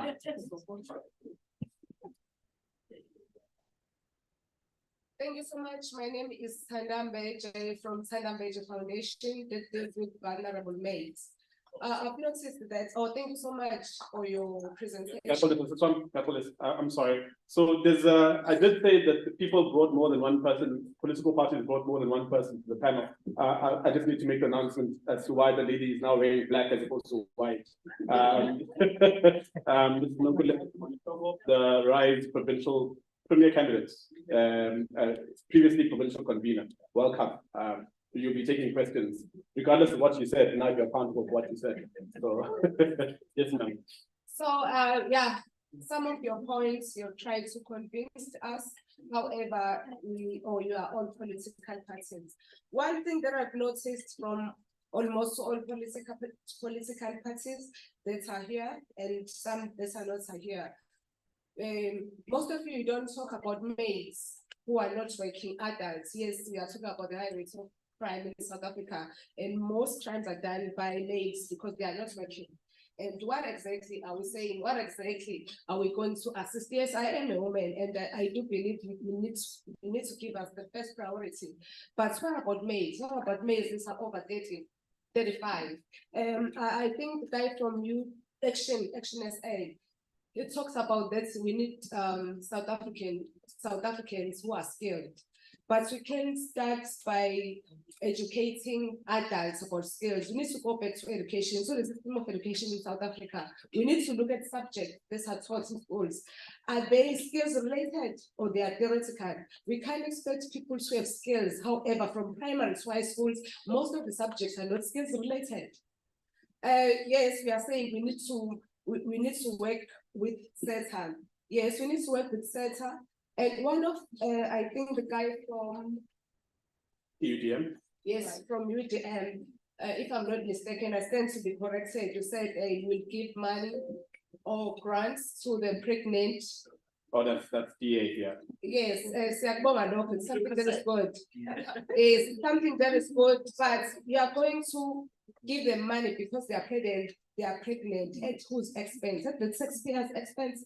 Remember, most of the working class are paying tax, and we are taught to be responsible. So if you say women must get pregnant because they are going to get money, are you responsible enough? All right.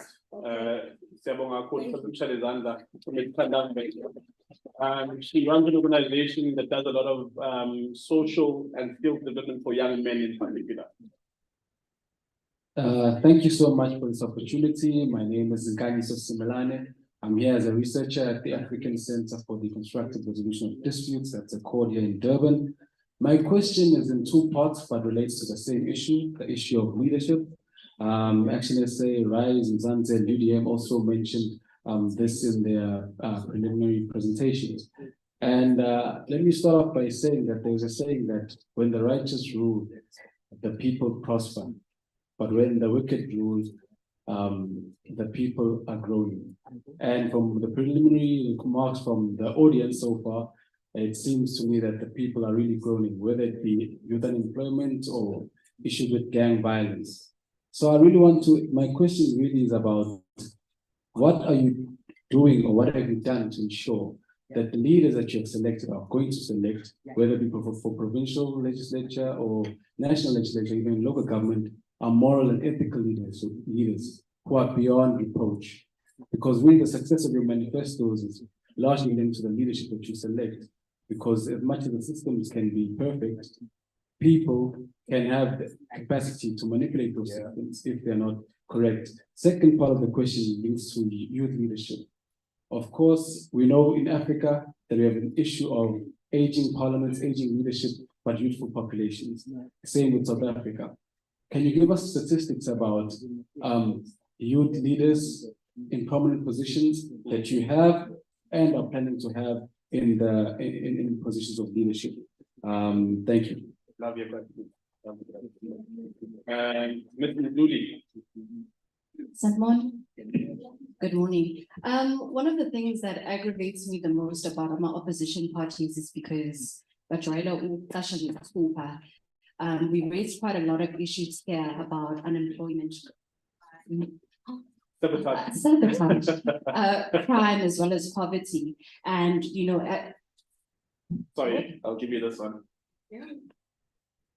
So we, even though right now we're speaking about manifestos, about what you are going to do, but in one way or another, all the panelists or all the political parties represented here have had an opportunity to lead, with the exception of Rising Zanzibar, but you're still not exempted from my question. So I want to know from you, what have you done in the limited space that you currently have to address unemployment, to address poverty? And please don't tell me about food parcels, but what have you actually done? I'm not, you know, trying to look down on food parcels, but what have you done with the constituency that you currently have, as well as in the space that you have, to actually address those? Because you can't now tell us this is what we're going to do at national, provincial level, when in this tiny space that you've been given, you've done nothing.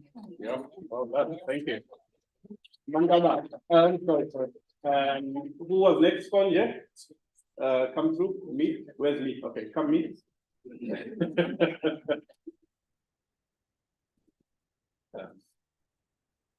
Mr. Mbewe. No, you can hold it so that we don't waste time. No, thank you so much, Brian. And I want to applaud the people on the stage for putting yourselves up there and to speak to us. I'm not very impressed myself. I'm not impressed because I think in South Africa, we have become better analysts. So we understand the problem and we know how it should look like. And we have heard much of that from the people on the platform. What I don't hear much is the how. So when you speak about the problem with Eskom, we know the problem. Everybody knows the problem.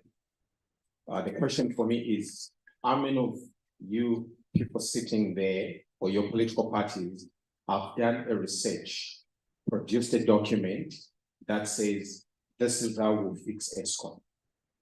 The IFP spoke about migration, sending the bill to Nigeria. Have you produced a document, done a research? Where are you sending that bill? Because for me, that is just like you're politicking. Migration, is it Action SA? I think you have been campaigning on that ticket and people keep on saying illegal migrants.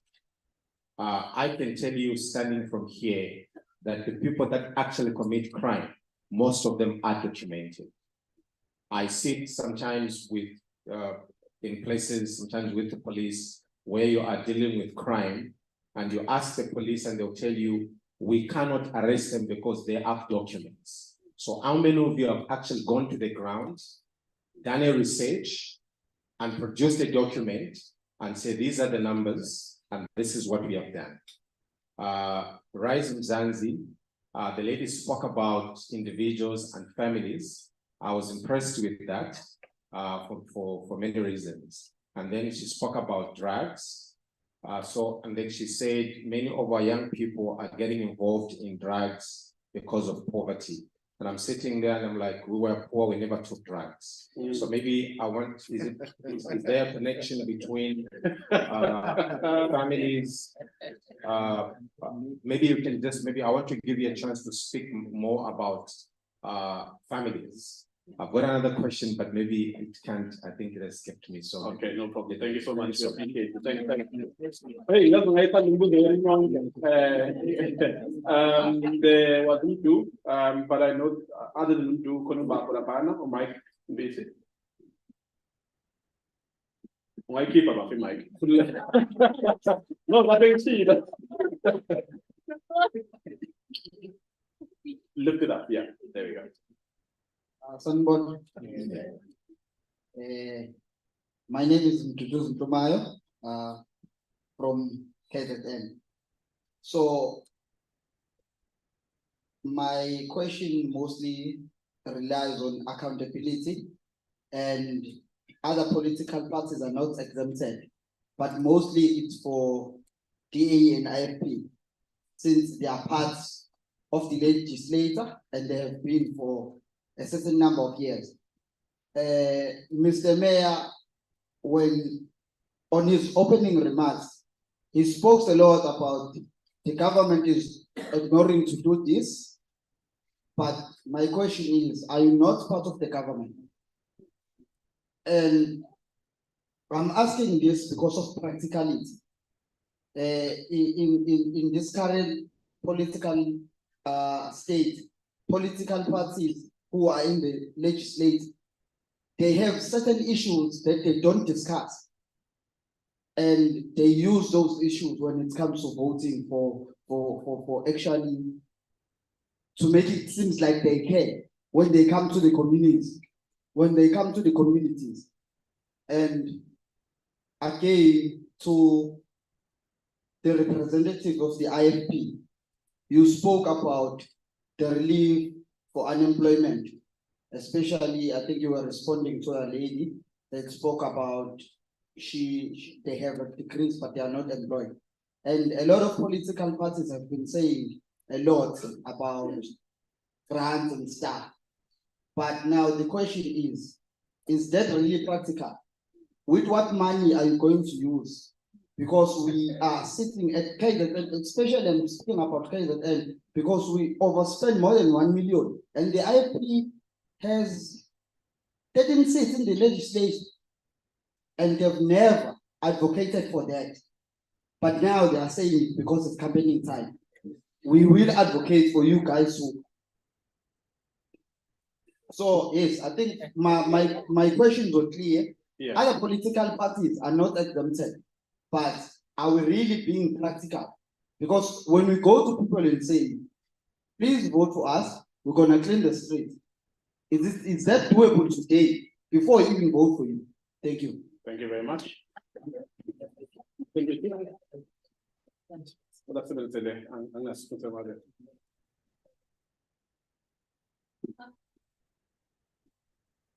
Good day, ladies and gentlemen. My name is Mike Pesi. I come from the Muslim Foundation. On a lighter note, I noticed two gentlemen up there. When from a distance, their t-shirts look like the same. Yeah, yeah. I think one maybe should join the multi-party thing. On a serious note, firstly, moving on the theme of practicality, the reality is that South Africa is teetering on bankruptcy. South Africa, fiscus is highly constrained. And some of the ideas that parties are coming up with are not going to be solved or arrested in the immediate future. My main interest is how are you going to deal with our constrained fiscus? I hear some parties are talking about money that was stolen through corruption. That money has gone. I mean, some of the money has gone to Dubai and elsewhere. Even that, even if it's still in the country, it's going to take years to have people pay back what they've taken. So I'd like to hear practical solutions around how to make our fiscus healthy. Secondly, it's my personal concern. I think it's a concern for many people, but for me, it's very close to me because the young boy, it's the mafia state that we're becoming. Good people were becoming mafia state. I was reading one article about what's happening in Richards Bay, for example, around the tracks and the port there. the infrastructure development in the country is stalled because of construction mafia. And we've got what's now called labor forums, who are stopping people from getting jobs. They get their own people to employ in various companies here in Durban, Richards Bay, and other parts of the country. Practical step around how we should deal with, I don't know what you call it, economic mafias or economic sabotage, but that thing, I don't know what to call it, but it's a very simple thing because it's become endemic now. Thank you. Thank you very much. Thank you very much to all of you. A round of applause for everyone who started correctly. We will have another round of questions, but let me do it this way in terms of responding. Then Mrs. Zanda, you raise your hand if you want to respond first and the order in which you want to respond. Who's ready to go? Yeah, one eye. Okay. You guys picked up your hand at the same time because the Action SA hand is still up. Go for it. Okay, so thank you very much. So this one does it, Mike? Sure. Thank you very much. Without any order of priority, I will try and answer the questions. Utanda, she raised a question about the issue of the shortage of skills as well as trades. She argues that maybe we need to look into where do you start education. So as Action SA, we are also strong in saying that education in fact doesn't start at the tertiary level. So if you do not actually fund and well-resource and capacitate your early childhood education, then the process throughout is going to be very faulty. So therefore we call for a well-funded, well-resourced and appropriately skilled early childhood education. And we are also concerned about the quality of the exit point, which is your matric that gets into the university, as well as the choices of the subjects there. We are well aware that at the moment, our tertiary education is not producing the kind of graduates that the market needs. So we need to turn that thing around. That is why then Action SA says we need to revisit our education system so that it is tailor-made and geared to produce the desired graduate, or whether you call them skilled people. And we are also being very, very strong on the issue of vocational training, which is your trade and your skills. And we know for a fact that since 1994, that part of the importance of education was relegated to the periphery by the ruling party. For whatever reasons, we don't know. But that is what we are saying that we need to do. Let me then move on to leadership, or somebody else asked about leadership. The Action SA is actually more on what we call people-centered leadership. We talk about having the contract with the people because we have realized through our own research that, when voters become very much enthusiastic in voting political parties into power, and then what they do after that, they relinquish their own active participation in the political system and sell their souls into the political parties to dictate terms for them. That is why then we have a situation where government says that, no, if you have a problem, we'll give you 350 rand, making you a dependent on government, turning you to be an orphan of government. So by so doing, you are easily manipulated. You are told to do this or that. If you don't, then you are going to lose that 350. So we're saying that is not a good thing. So that is why we have this call that only Action SA will fix South Africa. Our call is act as one, because we realize that if we can have groundbreaking or what is normally called bankable ideas, but if the South African people, voters, will not vote us into government, we will sit back and remain with our bankable ideas that will never change their life. So therefore, we ask that you give us your vote so that we can go and be practical in the implementation of the things that we say. We are not promising, we are committed.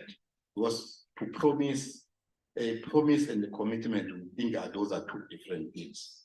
We can't promise something that we can't do or we will not be able to keep. But we are making a commitment that through your vote, we will be able to get into government and begin to turn around the situation of ESCOM, for instance. Somebody said earlier this morning that the problems are known. You don't need Action SA to tell you that when you go home this afternoon, probably will find that electricity is gone and it hasn't been there maybe for 2 weeks. Water is gone and you don't know when the water is going to come back. So the problems are there and we're experiencing them every day. So we need these practical solutions now to say when we go in there, this is what we're going to do. Somebody talks about the track record or the figures. Fortunately, as Action SA, we are not in any government. Oh, yes, we are not in the provincial government and in the national government, but you find ourselves in local government, for instance.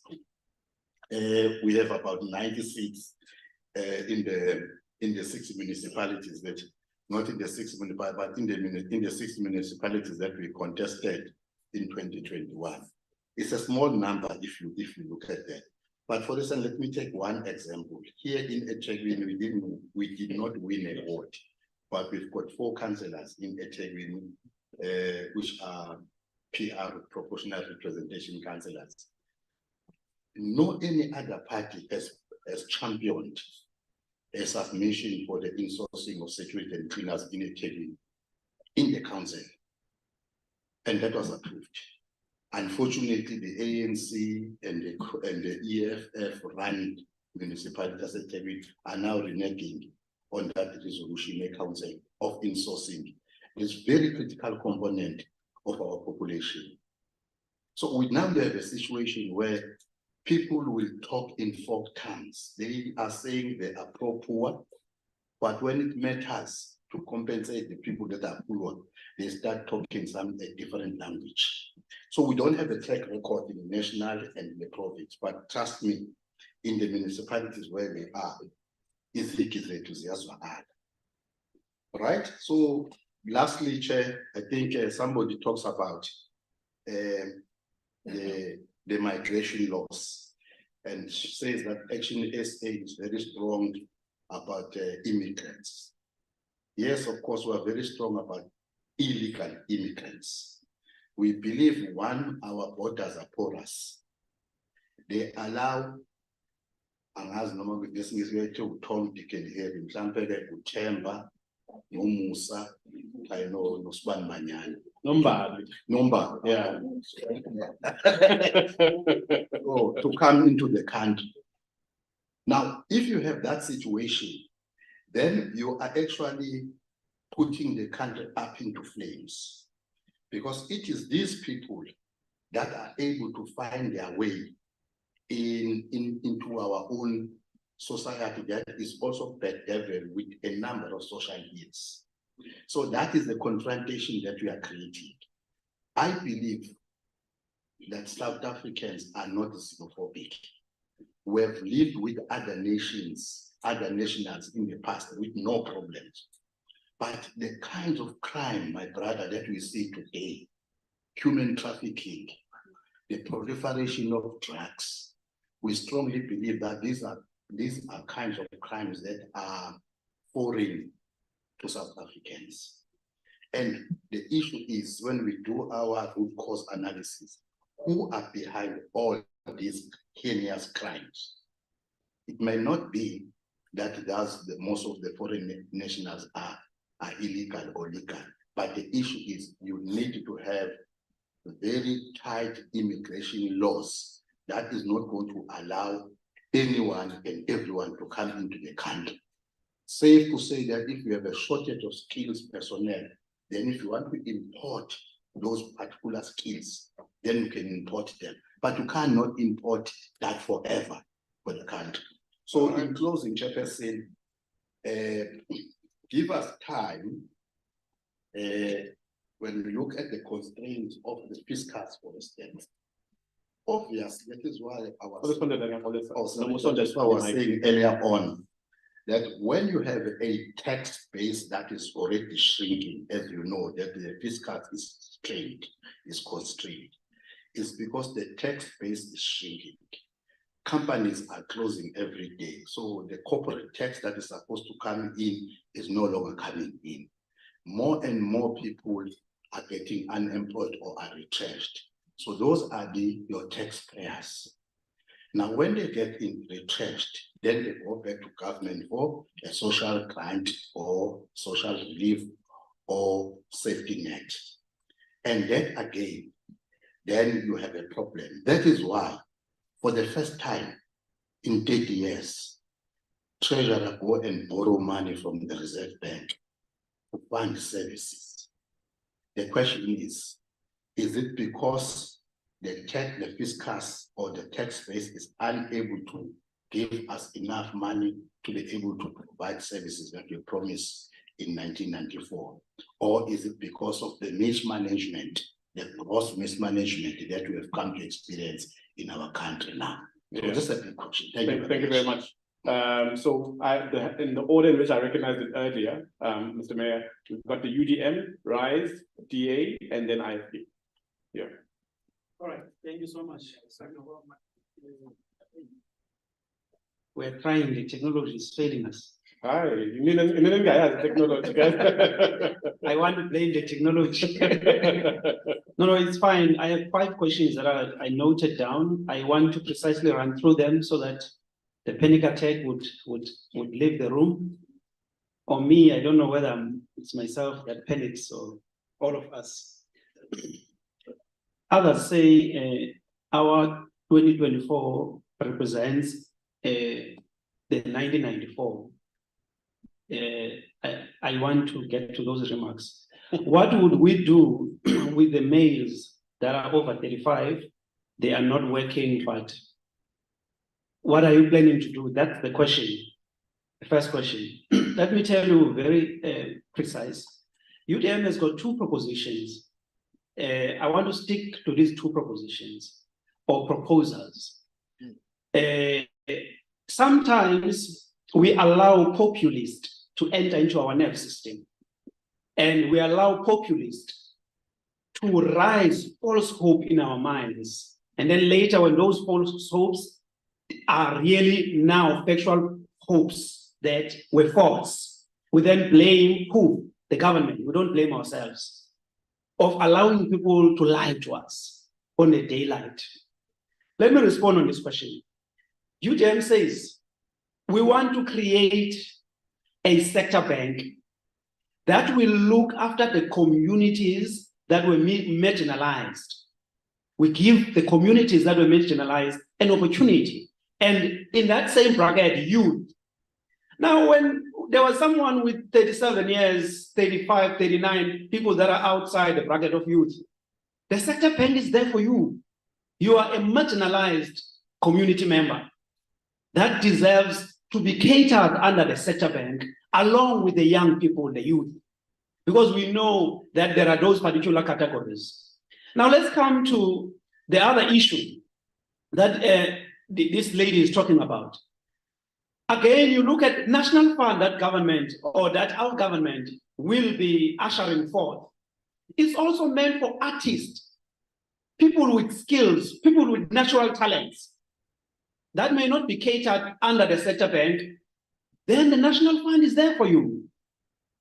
We will release this fund. Again, remember I said, it's not going to your bank. It's going to help you on your endeavor. Now, that is how we are going to help these males. I know, if I don't want to sound offish here, but there's a problem that we need to tackle with, in particular, the male that are majority in this country. They've been marginalized under the colonial system. The males that are dominant in this country were marginalized. Under the apartheid system, the males that are dominant in this country were marginalized. Into the democratic system, it is still the same thing. It's a legitimate question. Can't you see these crimes? We say as UDM, your sector bank will help you. Your national fund will help you. And this is not magic. And this is not something we're saying we are imagining something from the sky. It is doable. Just your acts will help us. Now, let me go to the next question. What are you doing to ensure that the leaders would be selected, that are going to be selected are beyond reproach? And my brother quoted a scripture. I want to agree with you, the MC of this, that he also sounds like a church person. No, he's in that category. No, but he says when righteous rule, people are happy. When unrighteous rule, they are groaning or they are in pain. I think it's a situation that we are facing within South Africa. But let me tell you, there are systems that UDM is proposing to put in place. One of those is a very vigorous verification that should be done on these people that are going to lead. One of these things that must be put forth as a compulsory measure is that we select you into a public office. You have prerequisites or prerequisite skills to get there. How do I put a mayor or a minister in the health sector who has got no clue what is happening in the health sector? I mean, you take an artist, someone who was a bricklayer, you put him there to lead doctors. Are you twisted in your mind? Something is wrong with you. But someone with a qualification, say Masters Business Association, that understand business. This is business we're talking about in a form of a certain discipline. Put someone with prerequisite skills. That's the first thing we want to do. Verification through prerequisite. Number two, verification through crime. Are you not a convicted person? Haven't you committed crime? You see, those are categories we're going to look at. And then others, I remember in good standing in your community, we don't want to employ a culprit, someone who causes a lot of conflicts. You know, sometimes gossip is a problem as well. You have this person who gossip about anyone and everyone in his community, and then you say you must lead the people. How will you do that? A culprit. That's wrong. So that's what we want to address. And this is not a dream. This is an implementable thing. Systems are there to verify people. So I'm saying this actual leading government, I don't want to mention their name because, you know, sometimes when you mention people, you make them popular. I just want to say a leading government for now, that political party, they failed dismally in selecting correct people to represent the community needs. They failed because they failed these systems I'm talking about. So we are not about that business. We have no room for corruption. So if you are corrupt, even myself, if I'm found to be corrupt, what is corruption? Maybe we are confused. It's a deliberate, intentional intent of someone who's dishonest. And he wants to be in a space for an exchange to the value of money. Do you understand? That's corruption. It's a premeditated intention to get into a space for money and pretend in the process. So let me go to another question. I don't mean to preach, I mean to speak. So please forgive me. Could you give us the statistics, same question of the people that are employed within the organization? Let me tell you, our Secretary General is young, is employed by the organization. 3 people that are working in our national office in Parliament, they are young. The other one is a secretary to the Deputy President. The other one is a secretary to the President that is currently sitting. We're saying him is a president in our own organization, a president in waiting after 2029. We talk about what we call a government of national unity. You will never know. Miracles do happen. Maybe General Bantu Olumisa may emerge as a president. So please vote for him.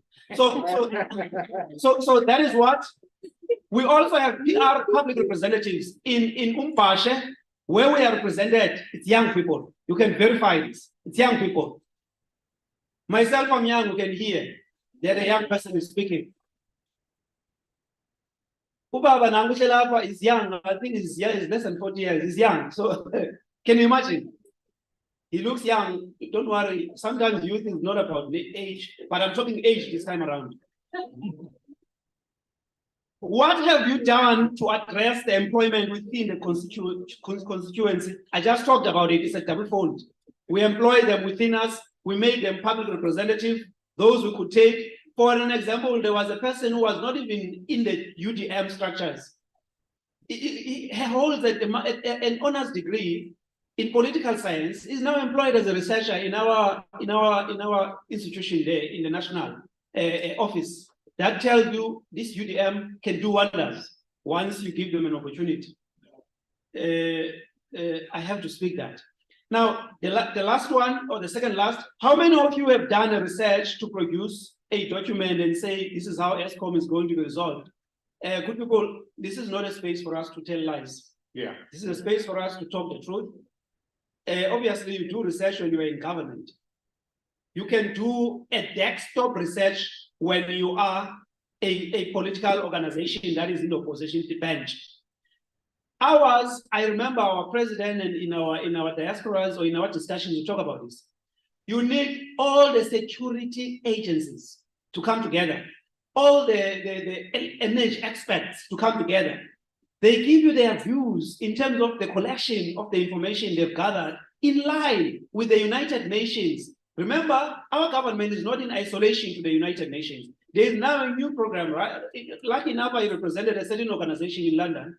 We were talking about zero net contribution of the carbon emission. Now, you wouldn't know that some say what is happening is they are behind curtain discussions. You wouldn't know whether we have a mandate as a government to deal with the carbon emission we produce to decarbonize our space. And we are very much intense in coal. So you wouldn't know because lies. I mean, I remember when there was this World Cup, Rugby World Cup, I saw that load shedding was reduced greatly. There are events where load shedding would be no load shedding. Then there are events where load shedding would be told that load shedding has come back heavy. We're stronger together. We're stronger together. Sorry? No, never mind. Sorry. Okay. So the last one, so that I free my colleagues here, I think they are a bit nervous, you know. So I want to finish off. Action SA. I'm finishing off now. The word Action SA, I don't know. Will they do that? Yeah, okay. South Africa's fiscus is in bankrupt state. That is sometimes we are ridiculous, but we have 2 members in parliament. You will be surprised. There are people who are going to vote for us. You will be surprised. But let me come to the question. How are you going to deal with the fiscus? How would you deal with the fiscus? Good people, I spoke to you about this categorically. There's a saying that says, an entrepreneurial driven nation is a wealthy nation. There's no magic in creating wealth of a nation. Remember, a particular critical skill you need or resource you need in a nation is a human, because a human has got a brain. Money is everything and anything that has got a value to be exchanged. This thing is money. So when you talk fiscal, you talk business opportunities, innovations, integration of economy. Now, again, it would be sounding like I'm repeating the same thing. We want young people to come out of the dark to become creators of wealth through the intervention and the innovations they have in their minds. That's what we want. Hence, we have this Sector Bank and this National Fund. Everybody, all in the National Fund, these traditional things. And then old age, the grannies may come out because they were taught in their syllabus. Agriculture is sowing tung and everything. No, they still have an opportunity in that National Fund. It's not for younger people. Sector is for younger people and marginalized. I'm saying that's what you need. Encourage entrepreneurial innovation in the minds of people. Then you shall see the economy. 2, we shall make sure that we encourage an employment of youth within the JSE listed organizations that are going to employ our people, give them. You know, we've got this particular a levy. I pay a levy for training. Take that money, become creative enough to say new organizations that are listed in JSE that can give our people an employment opportunity, which will result to experience, which will result to the know-how. Take the money, put back that money, say in the next 3 years, you've got an opportunity to train these people. And in the process, we want to monitor the transfer of skills, the real transfer of skills. Not this thing, someone is fetching water, someone is doing this, is doing that. The real transfer of skills. Hence, we are talking about the programs of mentors. That we're gonna have mentors in these companies. So let me end because the MC is always looking at the watch. So sorry, I apologize. It's a smartwatch, so sometimes I read messages.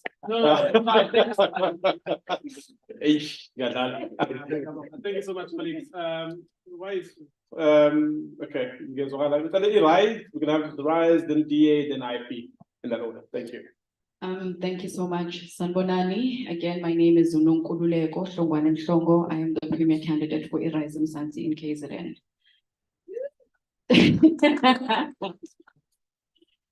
Sithanda, if she could just please raise her hand so that I acknowledge. So I must say also that this will go down in history as my most favorite panel to sit on because abantu abaningi ngikhule nabo and ngiyabazi in the room. So ngiyabonga kakhulu for your question and men focused or you raised around inkinga yokuthi sihlezi sikhuluma ngabantu besifazane, but we need to begin to speak about our programs that specifically look at abantu besilisa. Rise Mzansi, by design, we opted out of having a youth league and a women's league. And perhaps if I unpack the reasoning for that, it's because if sikhuluma ngeyinkinga either ezithinta abantu besilisa or abantu besifazane, it needs to happen in one table. If we speak about issues that affect abantu abasha youth, those things have to happen at one table. We need to be guided by inkinga ekhona emphakathini, and we need to be guided by figures for us to be able to address certain issues. Because what tends to happen, Ms. Kulumange, period poverty, then all of a sudden, and begin to address those issues. When we speak about quite often you are then huddled up into economy to address those issues. So what we do when we walk into Impact, when we address certain issues that exist in communities, the community lets us know what the top 3 issues are on. If the issue is around substance abuse, crime, lack of skills in Daweni, and those centrally affect abantu besilisa, then the programs that then stem that we are able to partner with then addresses that issue. So what we try by all means to run away from is walk into Imphakathi and assume that we understand inkinga zakhona and assume that then we will come with already a nicely packaged solution for it. So where issues affecting abantu besilisa are predominant in Imphakathini, then those are the programs that you are going to see. Equally, where inkinga affects abantu besifazane predominantly in a community, are where we will focus on. You spoke about other skills. Ideally, as Rise Mzansi, umuntu omatriculates across South Africa should be able to have a technical skill. Because and you have opted for you to then further studies, you should be able to have Leo skill at least while other opportunities exist for abantu. You spoke about leadership. Let me unpack the process of us creating a candidate list yet. We opted for an open list system, meaning at last year in November, we sent out a poster, sent out communication to say we are looking for abantu esizobathumela in the National Assembly as well as provincial legislatures across the country. If you decide that you know we do a much better job than abantu in that community, there was an opportunity for you to then nominate them or nominate yourself. In addition to that, we hired an independent committee who would then interview all of our applicants as Rise Mzansi. We got more than 400 applications across the country. These people were not within the Rise Mzansi ecosystem. When our list comes out, we don't want to say the top 50 positions are all Rise Mzansi people because they huddled in a room and decided to bazofaka board. So the list that you will see will be representatives of abantu who are within the Rise Mzansi ecosystem, but it is also a credible set of leaders who come from communities, whether it is a religious background, a business background, NGO background. Because what we were weighing is one, skills, education, but an ethical and credible track record. In addition to the accountability and vetting, those who made it through were then sent forms for us to be able to do credit checks, for us to be, do criminal checks. And then those are the people who will end up. But lastly, as a final step, when our list goes out, there's a period where people are able to say, Nyabo Sisinimfagela, I don't know how they skipped the criminal check, but wahamba neighbors sword. And then that person is additionally removed from the list. So it's not to put it's finalized behind closed doors, but once it is put back again, in Africa to then flag anything that we might have missed within our processes. And then you will get the final list of Horizon Science. You spoke about young people. Umuntu over 35 based in South Africa is not young. I'm the premier candidate for Horizon Science in KZN. I am 37. I am not young. Actually, Leno Chwala is the Western Cape premier candidate. He is 35. But equally, Ms. Kuluma Iqiniso, umuntu who is 35 is not young. So within the bracket, as Kuluma ngayo eNingizimu Afrika, there's also some certain issues that we are clustered under the same group, because someone who has left high school and getting into tertiary requires a different support system versus someone who is leaving tertiary and entering the workforce. So what we need to be able to diagnose collectively is, if we are saying 14 to 35 is youth in South Africa, to also then further break it down and say, 14 to 20, what do they require and what kind of support do they need in Ningizim Africa versus 25 to 35. But in Gizwile nje kuthiwa no ugo 40 musha, that person is not young. Kunalento yokuthi sithi youth endala. There is no such thing as youth endala. In Ningizim Africa, it is part of gatekeeping processes for us to silwele ama position with abantu who are 47 because they feel young at spirit. Asiyeke. Yeah, you're not young. You're 47. You're not young. So, and we have multiple people in their 20s. Lawrence Manaka, head of student chapter at Horizon Science, is in his 20s. Faiza Locke is in her 20s. Irfan Mangera is in his 20s. And those hold ideally important leadership positions within the NLC. So that is my response in terms of Horizon Science with youth leadership and just how we view Abandabasha in Africa as a whole. What do we do? I think there was another hand, and she was asking around, let's not talk about what we will do, but what are we currently doing as Horizon Zanzi to afford Abantu opportunities, whether it is in employment or any form of opportunity, therefore. So in KZN, when we go into Mpagati, and we know that we are going to have a huge rally, the first point of reference is the community we're going in. We outsource sound, Kulo Mpagati, we outsource catering, Kulo Mpagati. We outsource artists, Kulo Mpagati. Equally, when there are skills training that need to happen, AMA service providers of those skills trainings are taken from those communities. That's one. What we have started doing, because we have a strong focus on supporting small businesses, but what we tend to do, Ms. Kulumangama small businesses, who are registered in the CIPC, and we forget some informal traders. So what we have now started doing is collating our database list, Gomaspala, that we have a presence in, so that when there is a sports tournament, that allocation of e-catering that is allocated, then buy amafruti is in data from informal traders to then support and supplement our catering budgets anywhere else. We have Ingoma, that young people who are artists, because we speak about the arts economy, Horizon Zanzi, Abantabasha who have said, I can rap, Yawazo Pula, Sisha Ingoma.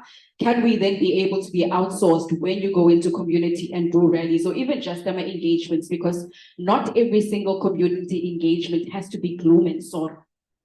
What we run away from all the time is that when Horizon Zanzi steps into a community, because we are solely there to speak about problems and we don't engage the economy at Leondar. So we have an artist who we rent out for Izinta Zenzayo. We have Abantabatungayo who we invite to marketplaces that we create in partnership with Mpagati to again constantly feed into the talent that exists in Mpagatini without imposing our ideas it. So that is part of what we want to do, but Zinig is into that will begin to roll out in the next couple of months that solely looks at women in business, but particularly youth, focusing on the arts and the culture. Jace, individual and family.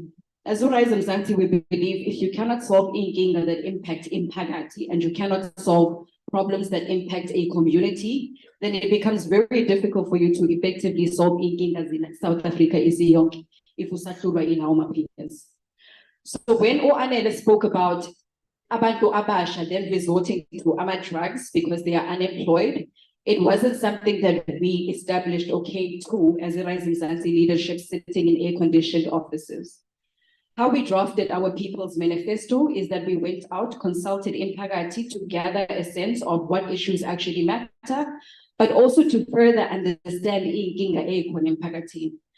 So when we walk in and Umama says, my son has left home, last time I saw him was in December, he's addicted to drugs, and we have tried every single thing else, and akekho emphakathini, like he does not want to come home. Instead, he takes the impahla zakhe that we bought for him at home and says, "Ngisaya ekhaya."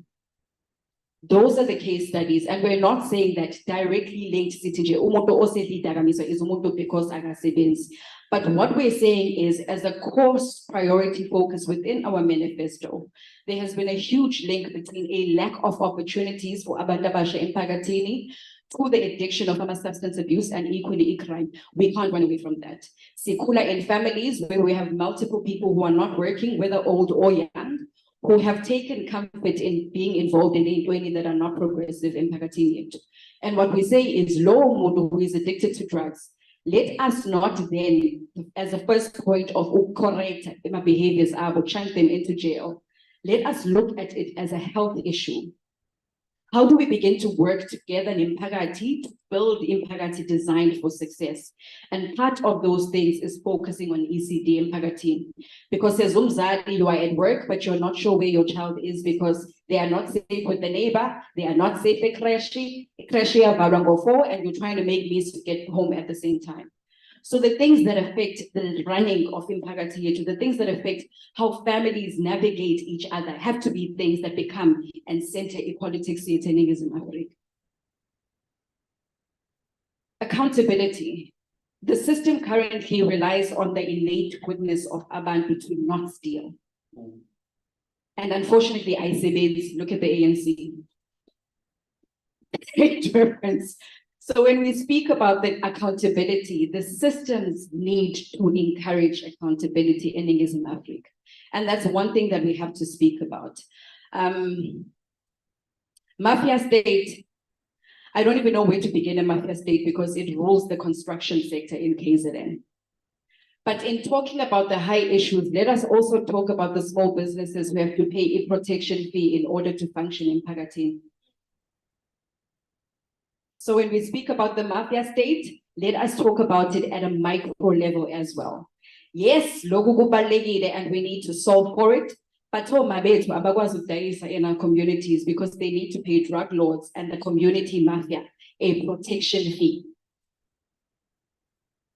So in as much as there are things we want to put into the ruling and political parties, I think what we need to begin to say as Imphakathi and communities, what are the things that we are not willing to have happen in Phakathi too before we involve law enforcement, because then that speaks to our values that we have in communities. So as Rising Mzansi, we need new leaders. I can come up with those for inkinga. But if the very same people govern and we elect the very same people, regardless of what any of my colleagues speak about, they will not come to fruition and we will not realize it. So we need new leaders.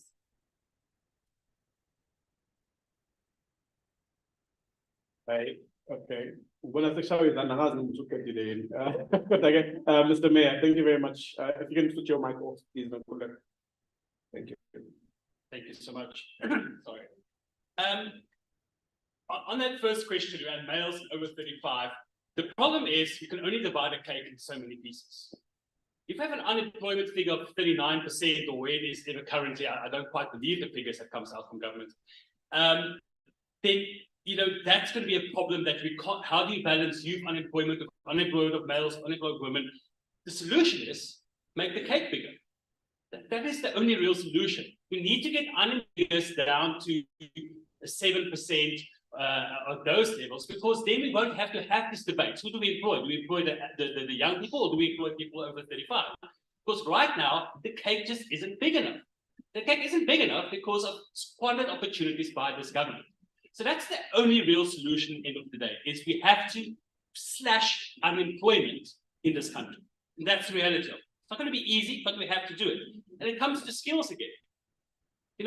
a recent study has shown that TVET graduates from TVET colleges, only 60% of them don't get jobs in the area they studied in at the TVET college. The problem is not the graduate. The problem is the TVET colleges are not giving them the right skills. So that's the type of things we need to look at. And then the question that was directly to me regarding the grants, we do not want to increase the burden on taxpayers. Our taxpayers are already overburdened. That's the reality. And we have a very small tax base in this country. We don't have enough people that pay taxes. So what we want to do is clean up the grant system. We all know people who's getting grants that shouldn't be getting grants. Because corruption is a major issue in SASSA. As a social worker, I used to pull my hair out with SASSA because you jump through hoops and red tape, and people who need to get the grants struggle to get it, while there are so many people that shouldn't be getting it. And as I said earlier, SASSA has managers of managers of managers. They have such a bloated system that we're spending more money in SASSA on paying salaries than we're actually doing on helping people in need. So we need to clean up SASSA, clean up the grant system, because then there'll just naturally be more money available. Just the money that's there now should actually be enough for us to do all of this. Regarding leadership, let's start with youth leadership. Our premier candidate, Chris Pappas, is 32 years old. I think he still qualifies as young. I definitely don't. I'm very aware that I'm elderly. My birthday was 2 days ago. Sid Guarube, who is our chief whip in parliament, she's 34 years old. The youngest councillor in the country is a councillor in Gauteng. He was 20 years old in 2021 when he was elected, and subsequently got elected to be the chief whip of his caucus. And I will not be ashamed to say the oldest councillor in the country is also a DA councillor in Underberg. He's 82 years old. Of course, the elderly also has the right to represent it. Not only the youth, we also have to have elderly people represented in Parliament where they're still able to do so. So we take youth leadership very seriously, but we take people who's got the right skills and who deserve to be there very seriously. So we're not going to put a person in a position just because of their gender or because of their age, but we develop young people to naturally get leaders. And that's how someone like Chris Pappas joined the party far after me, jumped me, and that's great. Because he's got skills that we need in this province and in our party in this country. And it's wonderful to see young people like him come forward. We have a very strenuous process of getting on our lists. You have to write exams. 5 exams, I think I had to write for this round. 2 rounds of interviews. I had to do a full highest level police clearance. And I even had to explain why I unfortunately had an unpaid parking ticket at that stage when my police clearance came. And I quickly paid it. I wasn't aware of it, by the way. So we really try our best. Unfortunately, it happens. You know, you can't test people's hearts. Testing people's ethics and morals can only do it for so far. We are sometimes surprised by the people we will be, but then we act very quickly and decisively to weed those people out. So people are going to come through the system, unfortunately, and all parties will have the exact same problem, that are bad apples, but it's how you deal with those bad apples quite quickly that says a lot. Also, I just want to say about morals and ethics. Sometimes it's an abstract term, and we just have to be very careful what we mean with it. I think we all agree stealing is wrong. But my colleagues from the ACDP in the back might say I'm an immoral or an unethical person because I'm in a same-sex relationship. So they won't have me in their leadership positions, for instance. So we just have to also be very careful when we say ethical and morals. What do we mean with that? I was very interested to hear my colleague from the Action SA, who's not at the table, so I'm not attacking while he's here on purpose, that his views on leadership, since they don't have any elected leaders in his party. All their leaders were appointed. So maybe he should wait until they have a Congress and then he can give us lectures on leadership. What have we done practically about unemployment? Now, the DA is the only party that's currently in government in the Western Cape. Our IFP colleagues have had government opportunities before in KZN. The Western Cape has the lowest unemployment level in the country. Our unemployment is at 20.2%, far below the national average. Because of the real policies that the Western Cape government and the City of Cape Town municipality has put into place. For instance, it sounds like a silly example. if you are an unemployed job seeker, so you register as a job seeker in the Western Cape, you get to use the public transport system for free. Because you have to go look for jobs. Now, how many times do we know a person hears about a job opportunity, they live in Umlazi, the job opportunities in CBD, how do they get there if they don't have taxi money? Now, I'm going to talk about public transport because Durban doesn't have public transport, let's be honest. You are dependent on the taxi industry in this country, in this city. But if people can't afford to go to a job interview, how are they supposed to get jobs? And they've also now made free Wi-Fi on these buses available. So that sounds like a small thing, but that small thing, bringing all those small things together, is how we manage to get unemployment much lower in the Western Cape, not where it should be, but much lower in the Western Cape than it is in any other province in South Africa.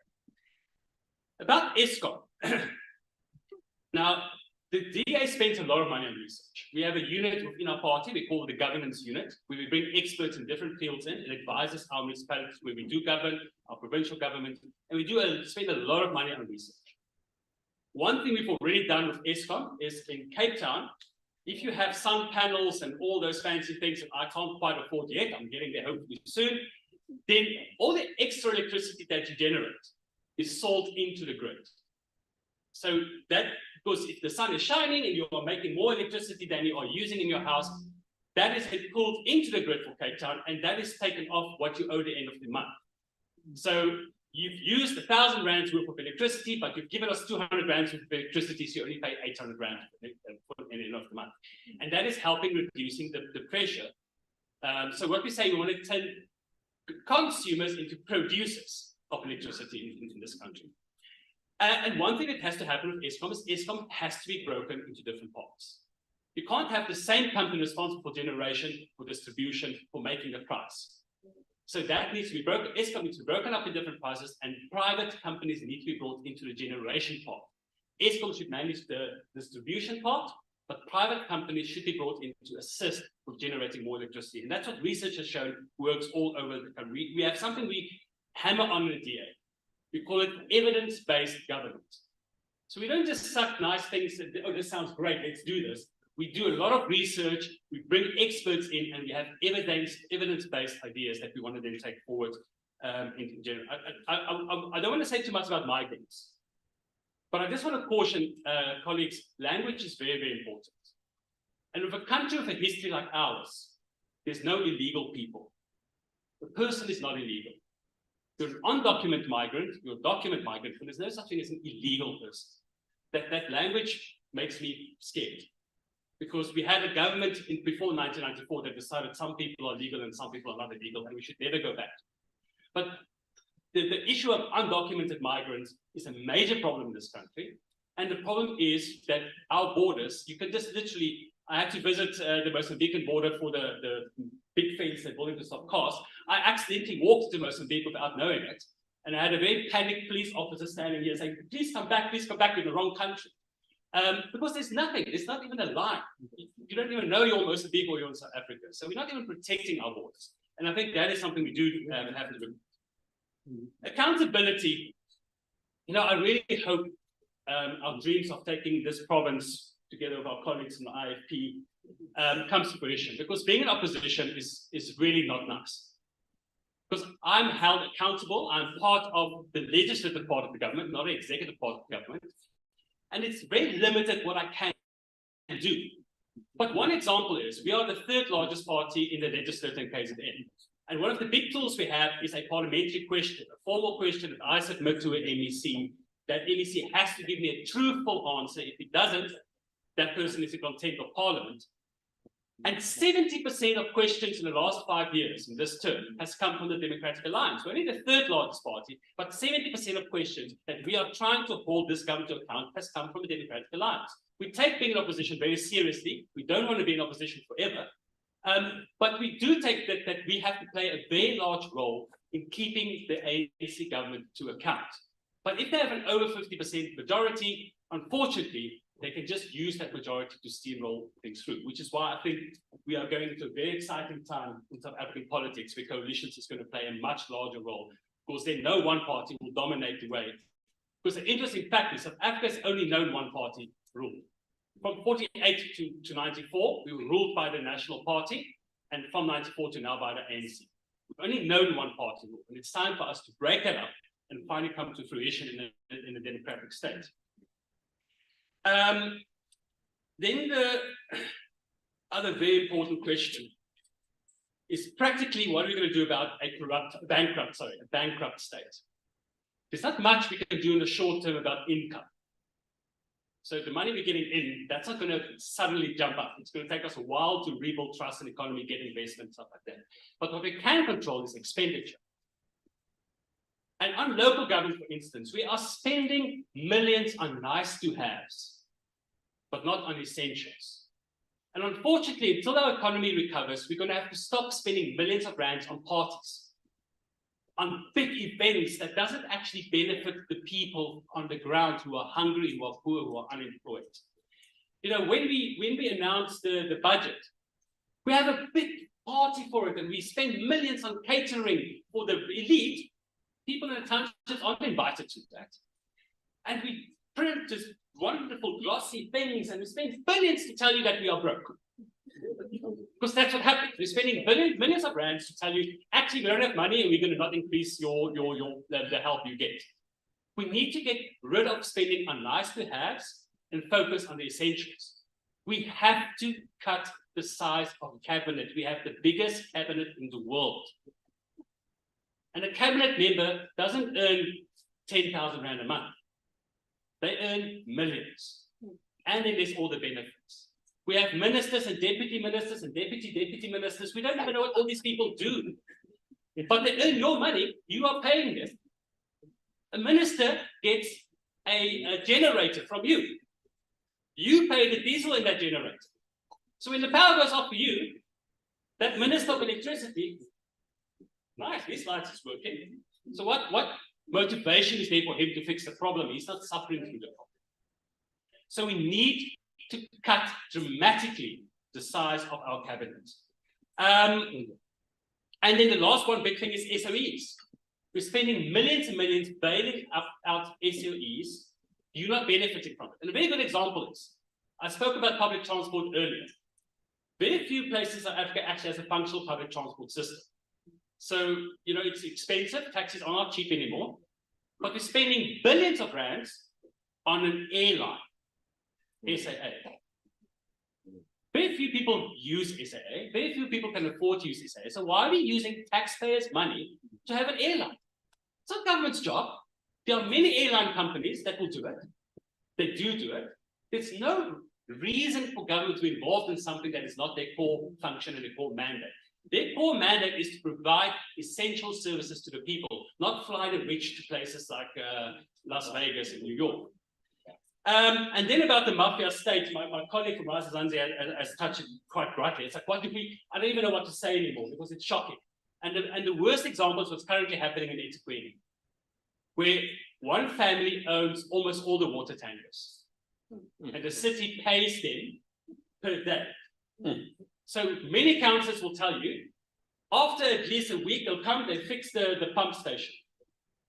And then within 24 hours, the pump station is vandalized and destroyed, and the water's off again. Who does that? The guys that own the water tankers.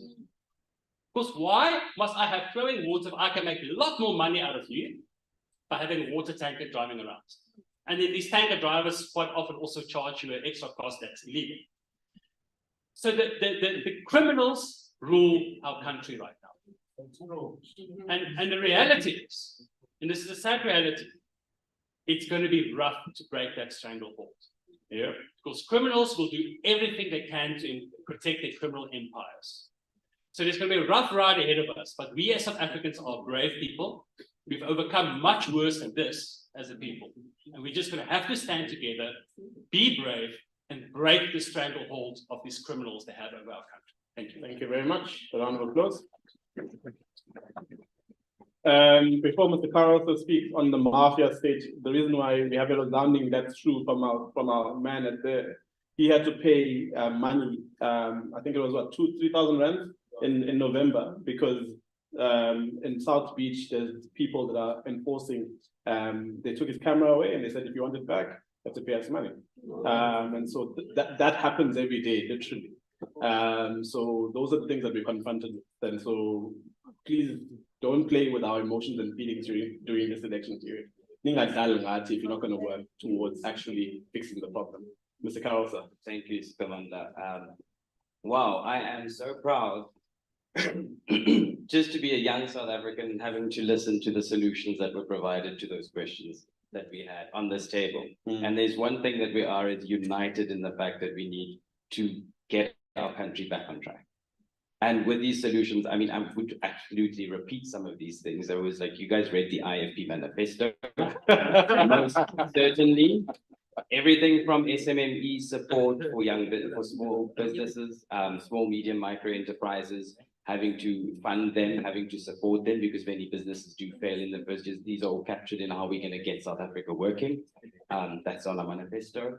When it comes to the question on leadership and mismanagement and fixing the economy and focusing on the fiscus and having to fix that, we have solutions provided, which is to cut the spending, to limit government debt, and to actually repay that debt as fast as possible, to reduce VAT back to 14% for a relief. When it comes to Eskom and getting energy, load shedding, a thing of the past, I think that would not just be, we can't make any promises, and that's what the IFP is. We don't make promises that we cannot keep. But a commitment to ending load shedding certainly is on the cards, and that's through getting an energy mix, supporting renewable energy sources, getting immediate relief for instance, any single home that will be built would be having solar panels. It should be legislation, because only the wealthy can benefit from this tax rebate that you can get when you put on solar panels on your roof. So to actually, for every RDP house that is built, it should be government policy to do so, and that's also to save our environment. But certainly the other thing is to reduce fuel, to make sure that the fuel levy is reduced and removed from how we pay fuel. That would certainly help in the cost of with diesel and energy generation. When it comes to jobs for the 35-year-olds. I actually just giggled about that when I saw the Konrad Adenauer, when we signed in those forms, and it put me in the 31 to 40 category. It just felt, I did cut deep. Because we're clinging on to that, under 35, we could still make it, could still do X, Y, and Z, but that anxiety is real, and it's the reality for so many people. But in terms of those who are unskilled, we have making sure in our policy and in our manifesto is making sure that we reserve all low skill to unskilled jobs for South Africans. Many of these roles are taken by foreign nationals because they would either, be bargained for, they don't fall under our legislation, the Basic Conditions of Employment Act. So many people, and we must also enforce that from the side of business as well, because that's exploitation. And so to protect both, that is what we propose. And that is also to make sure that for all the jobs that are reserved in entry level, so that's your hotel jobs, your Ubers, your cleaning jobs. When it comes to supporting the small businesses, I must disagree that sometimes events do bring people together. And then when it comes to a country that, every day you are faced with misery, artistic relief and is something that is necessary, and that's why we support our comedians and our artists and our industries, and we buy their music and we stream their podcasts and etc. And that gives them a platform, and that also has service providers for etc. When it comes to supporting those, we've just done that. When it comes to what we've practically done in government, in Jozini, Mputu, in Nkosi Labalele, these are all municipalities that are run by young mayors. And they, for instance, have 400 businesses in the one municipality were supported, young entrepreneurs were supported with devices, with equipment, how to set up, because that's sometimes the one barrier to entry for young people. As you know, I know how to do this business. I've got a great idea, but I don't know how to start it, and I don't have the correct equipment. And so we've provided that in these municipalities we have. And as I said earlier, these municipalities aren't metro municipalities, so they're not billions that we're throwing at people, but it is support. If it comes to agriculture, farming, cooperatives, supporting them, that is essential. That is feeding our nation, and supporting those young entrepreneurs in that sector is also important, certainly in this province. And so also that goes to supporting women cooperatives, for instance. So overall, I think we can agree, mostly agree as the opposition sitting on this table, because that's why we're the opposition.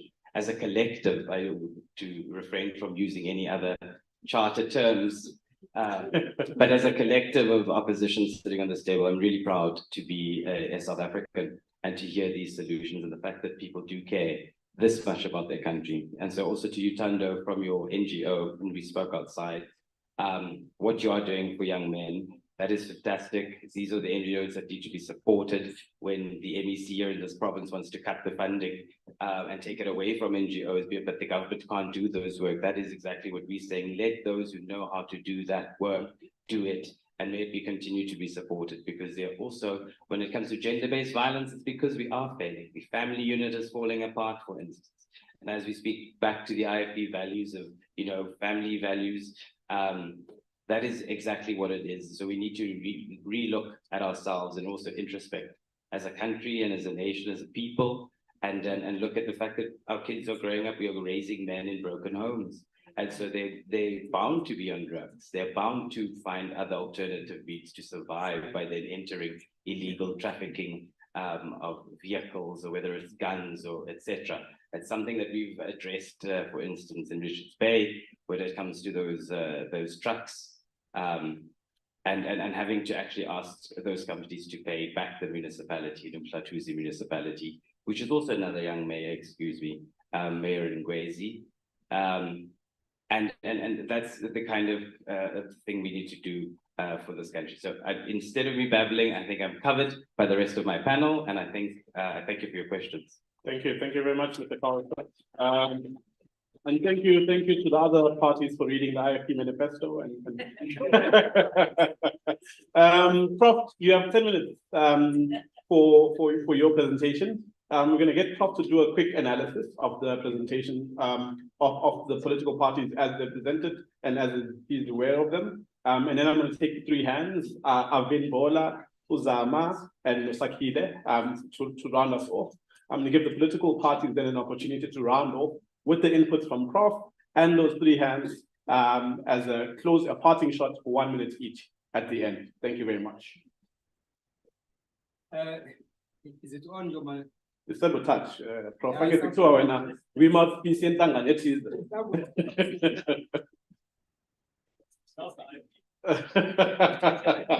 Hectic. Wow. Ladies and gentlemen, I think there is a good reason why Njomane gave me 10 minutes. He thought I was going to be hard on politicians. These are all youngsters, so I'll be nice and so.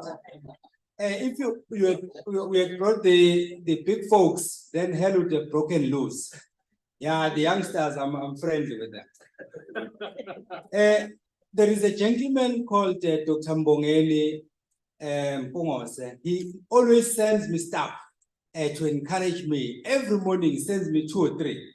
This morning he sent me something which reads as follows. A sign of intelligence is an awareness of one's own ignorance. I'll repeat it. A sign of intelligence is an awareness of one's ignorance, which was said by Machiavelli. I don't know what was happening, but then at least it fits neatly with some of the things that we are talking about here. Simply because in some instances, we claim to know something when in fact we know nothing. And when we tell people they know nothing, they get angry. As Commander will tell you, there is one person who claimed to know it all. When I demonstrated that he knew nothing, then he took it personal. I don't care, but I said what I wanted to say. Then the last one is this one by this French, German physicist called Einstein. He said a clever person solves a problem. A wise person avoids it. I don't know, my leaders, where you fit in here, whether you fall under the clever ones or the wise ones, but that's a story for another day. Yeah, in the interest of time, I'll try to move quickly. Let's say this thing is okay. Okay, maybe you can control this one and control this. I can't multitask. Okay, so ladies and gentlemen, I've been asked to just do a summary of what my colleagues have been saying here, and then try to reflect on some of the issues. Let me start off by saying that the 2024 general election will mark a watershed moment in the history of this country for a number of reasons. One of which, of course, is what people have been referring to, that it marks 30 years of our democracy. We know that for a fact. Even I, who didn't do maths, at least I know this is the 30th year since we got our liberation. So there is no story about that. But then there are other reasons why this election is so important for all of us here, and those who are not here, and those who are joining us online. Firstly, the elections are held when both the governing party, that is the African National Congress, and the official opposition, that is the DA, have been on the decline. If you look at statistics from 2016, 2019, 2021, you can see that they are not doing as good as they used to do in the past. And then if you want to dispute that, we can talk before I go to the airport. Secondly, political parties like the EFF, IFP, Action SA, and the Freedom Front Plus have been on the upward trajectory. Of course, you can argue and say they are not as where they are supposed to be, but the reality is they've been growing, whether we like it or not. And then fourthly, for the very first time, independent candidates will be allowed to participate in this election. We have never had such an opportunity before. So back home at Ngwavuma, we call them Amande Kunde. That is independent candidates. So they'll be voting, they'll be participating in the election for the very first time. And then, of course, next, the emergence of Umkhonto weSizwe Party, that is the MK, has in fact, at the 11th hour, has left some politicians hysterical, to the extent that some of them didn't know what to say, but had to say something anyway. And of course, to their own detriment. I was surprised, Domane, on Sunday when one of the senior leaders of the ANC for the very first time admitted that, yeah, this MK is becoming a problem now. When all along people are saying that it's a non-starter, it's not something that you can worry yourself about. The reality is MK is there, and of course there are many issues associated with that. We'll just wait for the cake course and see what will happen next. Then lastly, the election happened at the time when the country is faced with a number of challenges, which all leaders have just alluded to, including load shedding, weak economy, high unemployment rate, inequality, crime, and all of that. So these are the realities we don't have to debate about. Now, in times like this, there are certain things that you need. One, you need leaders who are honest, and you need leaders who have a vision. If you are a leader and you don't have a vision, then of course you might as well cease to be a leader because you don't have what it takes. If you are a leader and you are not honest to tell people lies, then chances are you are not a leader, you are only a leader by name. So those are the things that you need. And in most instances, you don't see a true leader until there is a challenging time. If everything is smooth, anybody can be a leader. Tom, Dick, and Harry can be a leader, or Temba and everybody else can be a leader. But only when crunch time comes, that's when we need real leaders who will show up and then, of course, demonstrate leadership. Now, the question is, do we have such leaders? I'm not sure. You'll be the judges. The manifestos presented by different political parties and then summarized by these leaders here give us pointers as to what they are promising us as a nation or us as voters. And we can skip the next slide because I was just listing the political parties. Now, I put these parties in alphabetical order. I was being politically correct here because there are people who are very good at jumping to conclusions. Yeah. Because I start with this party, then I consider this party to be the best. Because I end with this one and therefore it is, no, it doesn't work like that. I had to arrange these parties alphabetically, deliberately so. Of course, there have been a number of things that I'm not going to summarize all of them, but I prepared some notes as they were presenting, simply because I wanted to make sure that I respond to what they were saying. I will ask some questions in the process, of course. For instance, Action SA tells us that the party was established after consultation. And then I was just asking the question, do you think other parties didn't consult?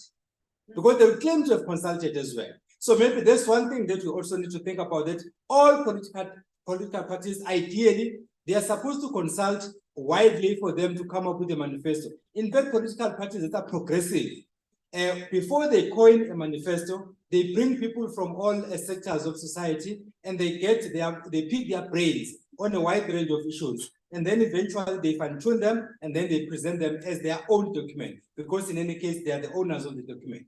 And those who are not progressive and those who are not smart, they pretend to know everything. Going back to the quotation I had earlier on, they claim to know more when in fact they are ignorant. And then the end result is obvious. There are quite a number of things I've listed here, but I'll just zoom straight to the third bullet from the bottom, where I say, talk about good quality healthcare system, which is what most of us are interested in as well. And then I was asking the question, what is the alternative that Action SA has for NHI? And we've heard that there are so many problems, and we heard that the president was saying that all he's doing now is looking for a pen.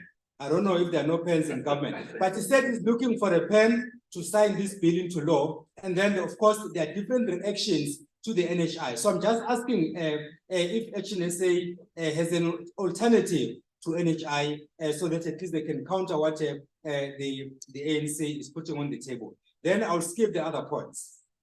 And then when we go to the DA talked about a number of issues, including inequality in schools. I know this for a fact because I come from Ngwavuma, which is a rural area where we're told that some people are providing water. Even the president went there. He was 7 kilometers away from my area.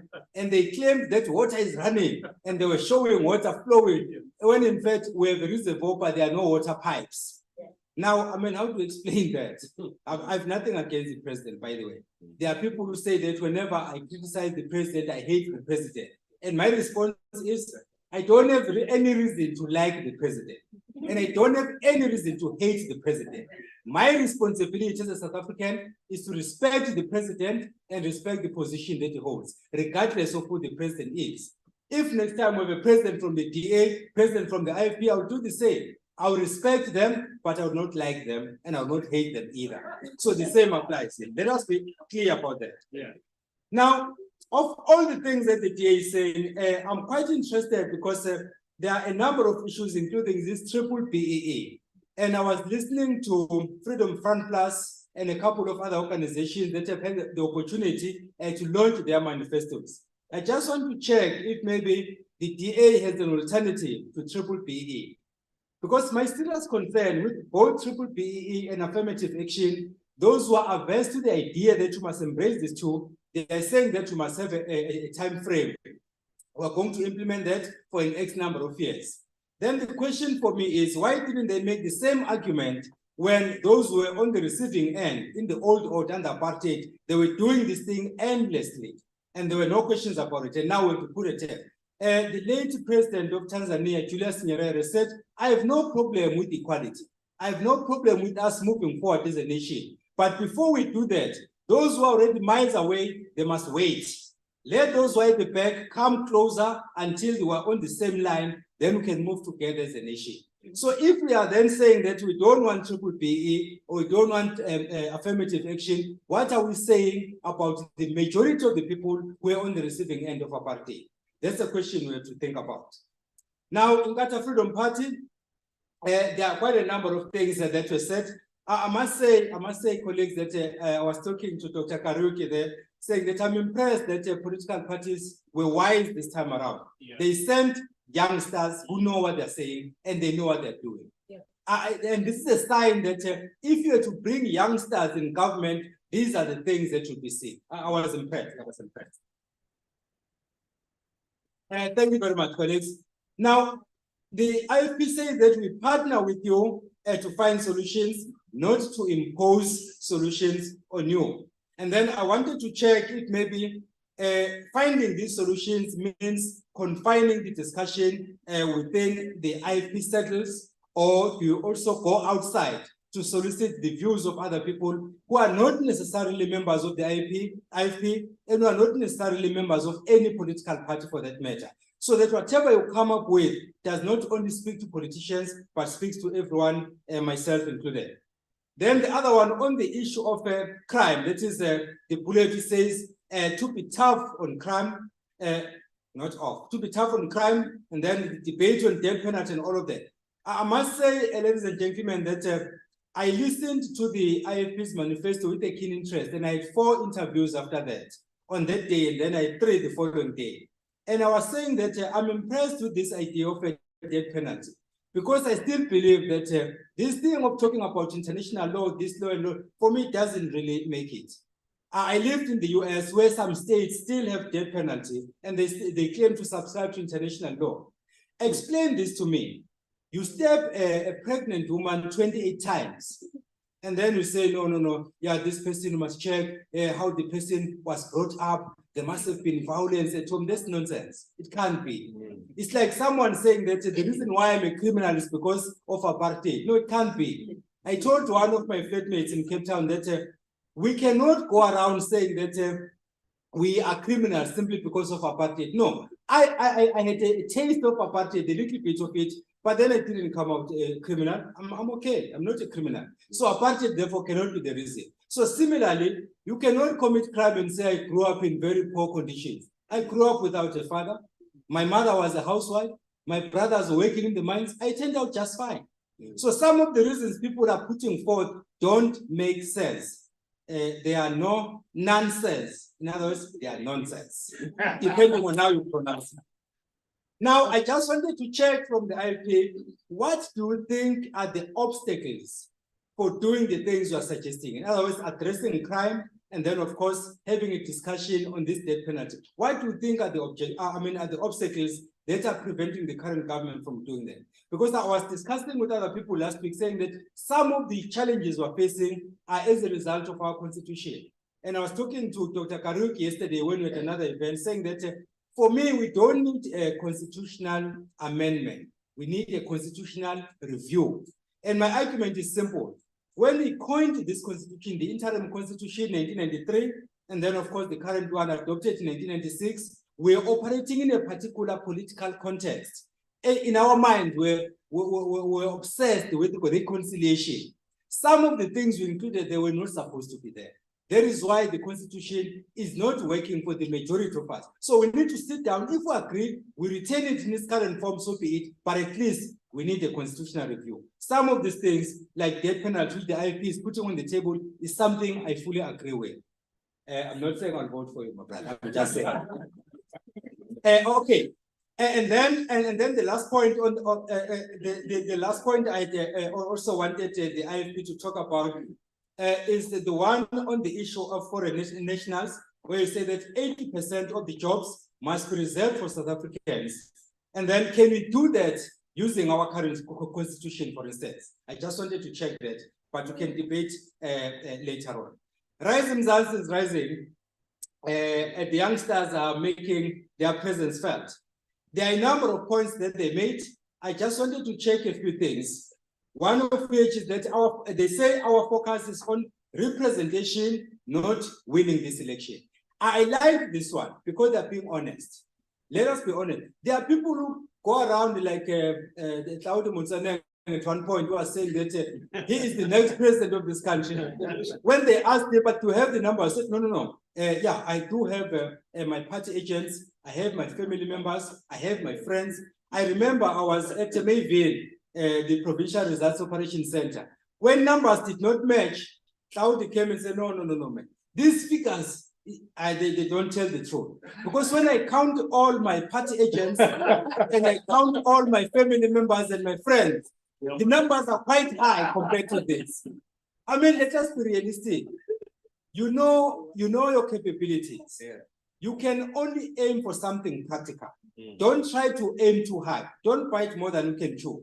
You know, like I like this point by Mzansi when saying that their focal point is not to win the election, but to make sure that they are represented. That is realistic. Then going forward, they can grow as a party, then they can achieve a lot of things.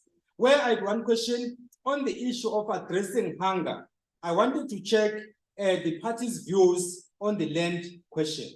Because for you to address hunger, you also have to address the issue of land. So I just wanted to know if maybe they have any pointers to assist us in this regard. Can you address this hunger without attending to the land issue? Then we have UTM. My brother, I'm happy that General Olomisa deployed you here. He did a wonderful thing. You know your story. And you also made reference to the Freedom Charter. But be careful, you might find yourself in court, someone saying that you must not use the Freedom Charter because it's our document. Ask Cope. Yeah, Cope, when Cope used the term, the name Cope, they were taken to court. And then MK is using MK, they are taken to court. I just hope you are not taken to court for using the Freedom Charter. Although I'm just being myself here. But under normal circumstances, some of these documents, they were crafted at a particular historical moment, but they were not owned by a particular party or a particular individual because we were a collective. Then, of course, things have changed, and then there is a lot at stake right now. The last point under UTM, you see the points that I listed, so can check out, share them with DDP, and then they'll subsequently share the same with you. We talk about ESCOM as a challenge, which is a challenge because unless you address it, there will be no economic injection, there will be no employment, there will be no, all of these problems will definitely not be attended to until we solve this problem. And then we say it needs to be partly nationalized. I wanted to check from UTM, what you say to those people who are saying that the moment you privatize, you are basically making sure that the services will be even more expensive because primarily business people are there to make money and more than anything else. So the moment you privatize, then of course they are going to amass more wealth at your expense, at my expense. Then the second counter view also says that some of our politicians, they have their own guys and girls waiting in the private sector. They would want these state institutions to be privatized so that their friends can have access to money and they in turn will also have access to money. What is your response to that? Then as I conclude, elections should not be perceived as a time to eliminate political enemies, both figuratively and literally. We know this thing happens. During elections, people just lose it. You kill someone for the sake of killing, and at the end of it all, don't even get the position for which you killed the person. And there is no wisdom. It happens. We know it happens. So figuratively, literally, we can't be doing that. Secondly, elections are an opportunity to test one's popularity and to sell one's party, or in this case, yourself as an individual, to the electorate, and not to lie. We don't have to lie, we just have to spell out what the reality is and what the solutions are, practical solutions that is. And then, of course, at the center of it all is honesty and rationality. I remember in the 2021 local government election, one of the parties said that in all the municipalities that will be run by our party, whatever the party was, we are going to increase the old age grant from 1.8 to 3,000.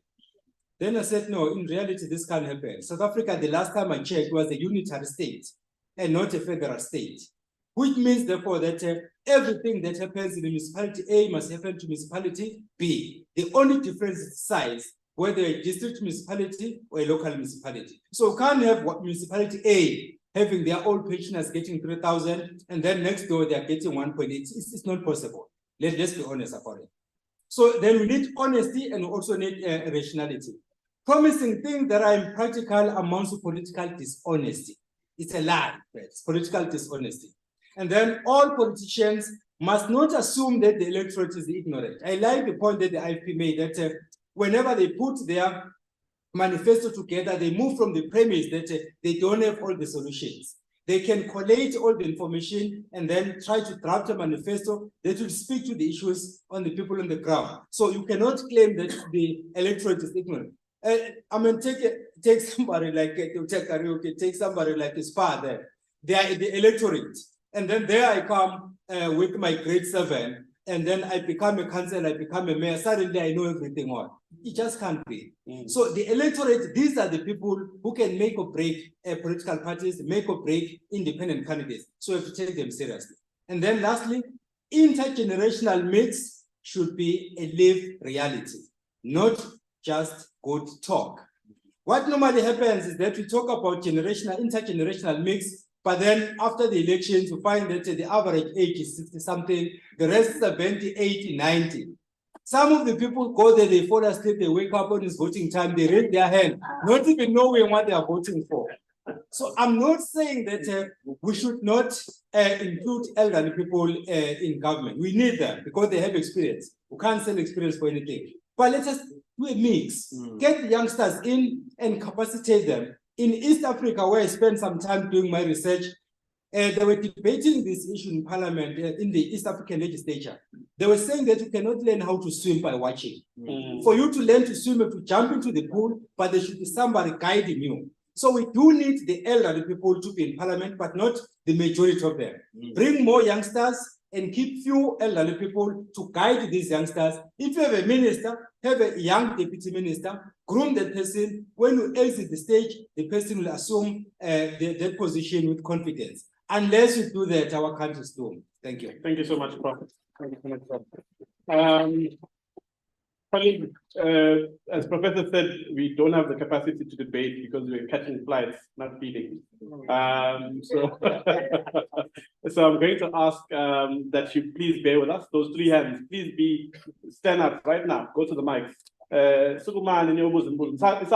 If you don't want to ask, it's okay. You'll be having us. Thank you. Covered. If it's about young people, it's been asked already. It's about something else. Okay, cool. Straight to the point. Please, Avin. Okay, thank you. Good afternoon. I keep telling Prof he should give up his day job and become a comedian. I made a joke at the beginning that I don't know who to vote for, although I'm registered. And you'll just reinforce that theory. Yes. I'm talking from a point of engaging with Parliament and so forth. None of y'all have spoken about laws that are affecting us currently. We had two bills that were passed affecting municipality called the Public Service Amendment Bill. One was separating the political component from the administration. Not one political party was part of that negotiations. Then we also had the transfer of appointment of municipal staff at national level. Now that's actually politicizing the appointment of municipal staff, but none of the political parties were in that engagement. And at the moment, a very topical bill is being passed called the General Intelligence Law Amendment Bill. Now, as I stand, it says to me that you guys are okay with suppressing non-profit organizations because we make it very difficult for political parties to just carry on operating the way they are operating. I was one of those that put in a submission, and the State Security Agency has now concerns about that bill. But you guys are silent on that. So you'll come here and talk about we. Who's the we? If you look at the Constitution, it talks about participatory governance. It's called mandate. But you guys want to talk to us here. You're taking a cue from Cyril Ramaphosa. I don't know who your audience is, quite honestly, because they were talking from that platform and we seem to be here. And then also, there's too much of emphasis on the youth. We got the Older Persons Act, we got the Older Persons Charter, which affects me. You guys are not interested.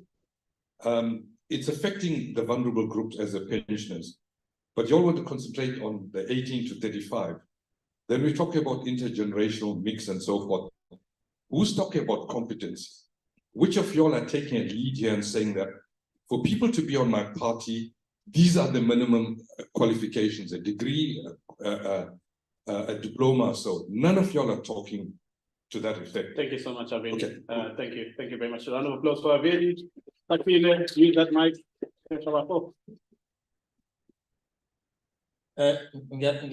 Ngiyabingelela igama ngisakhile bamzimela ngokukhonje ukuphuthuma I'll be short like a minute.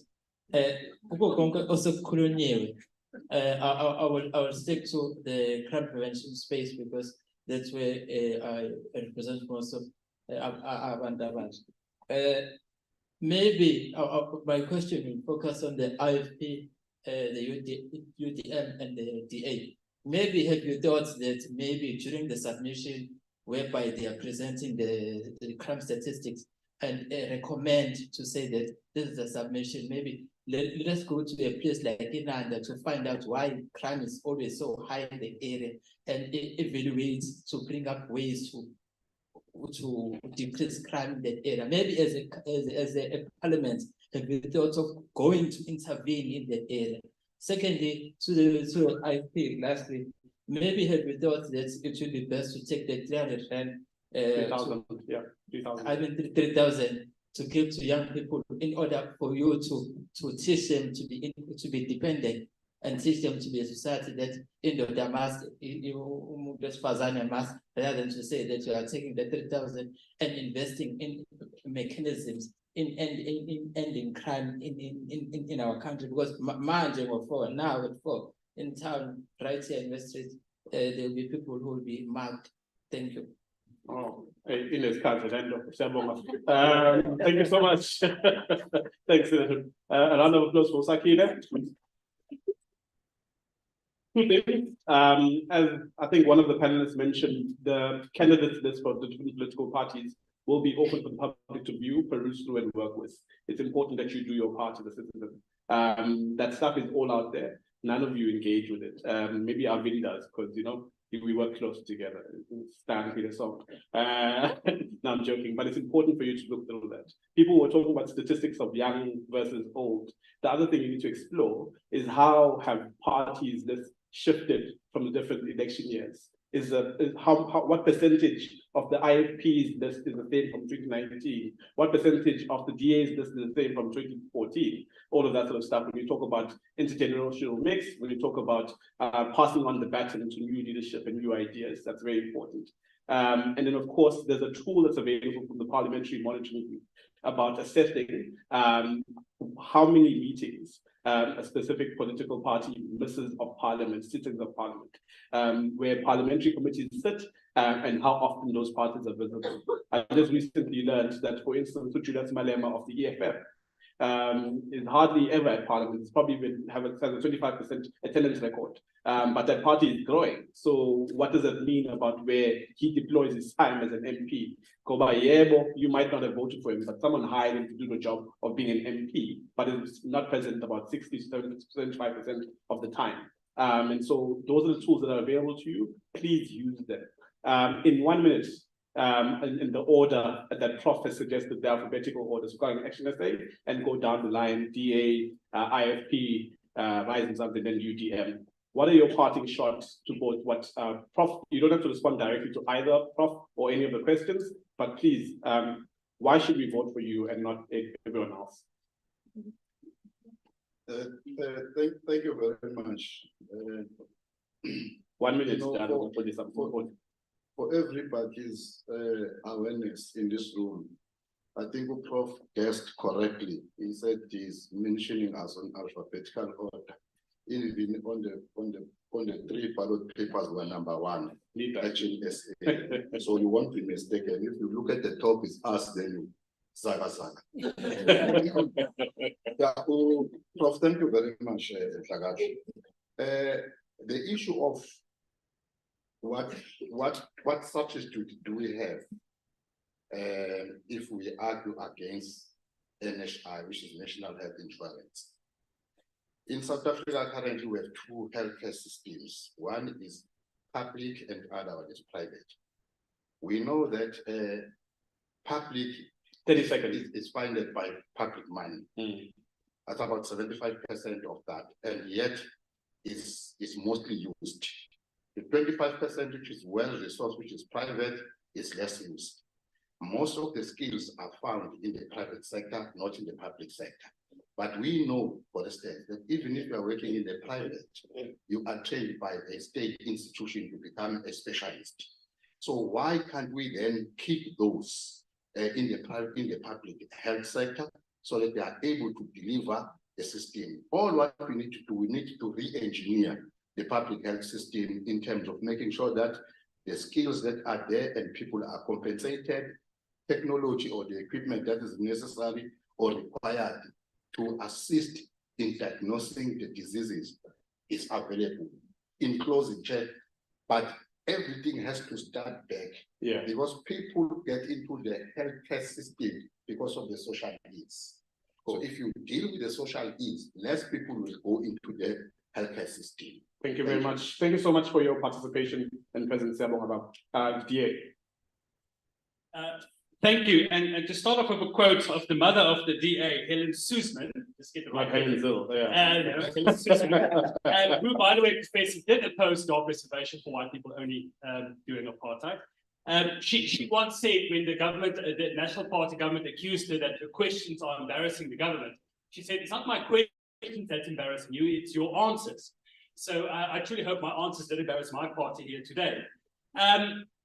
But why you should vote for the DA is that the Democratic Alliance is the second oldest political party in the country after the ANC. We have a track record of government where we have made real changes to people's lives. And you don't have to travel all the way to the Western Cape to see it. You can get in your car, or I'll take you there later this week, and you can travel 1 hour up to the Mgeni municipality, where after only 2 years, we've made real differences in the lives of people, whether they are rich or poor, whether they are white, black, Indian or colored. We have made very real changes because the DA has a track record of service delivery. We have a track record of destroying corruption, and we have a track record of actually having a people-centered government for the benefit of all. Thank you very much. Thank you very much. Yeah, for this, a joke just came up. I was going to say, you can see people who are already in parliament and have to work with time. Got the years on I actually say, guys, years on I'm going to ask the IFP next, please. Well, thank you, Prof. It meant a lot, that comment. We were so nervous. I think I'm the only staff member here.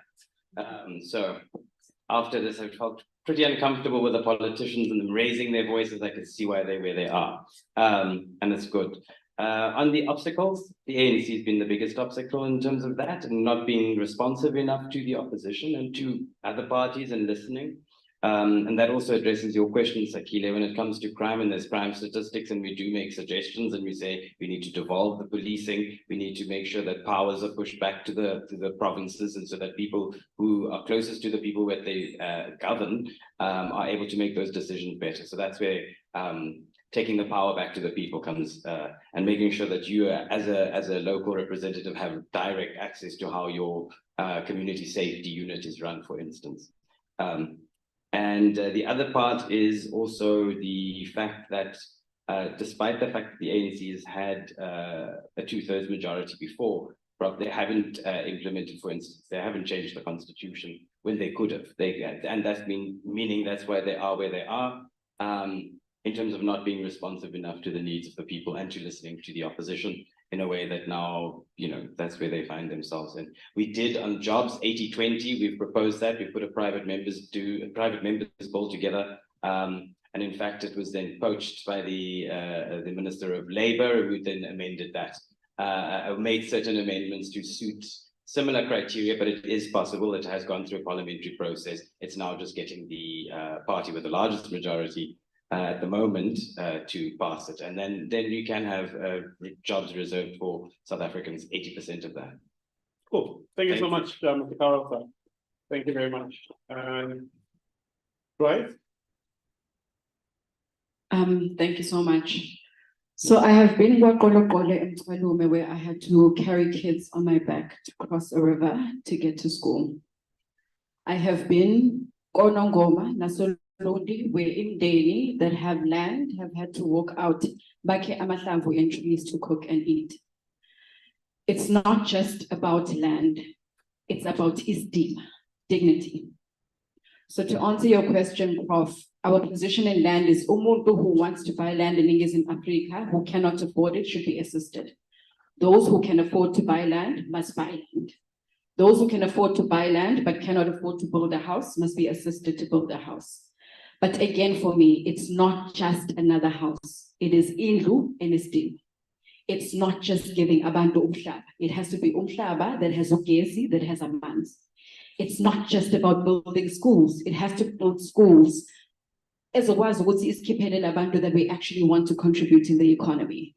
So vote for a party that centers dignity, and that is the Rising Suns. Democracy is not a spectator sport. We don't get to complain on the sidelines and not go out in numbers from Shaka 29 and vote.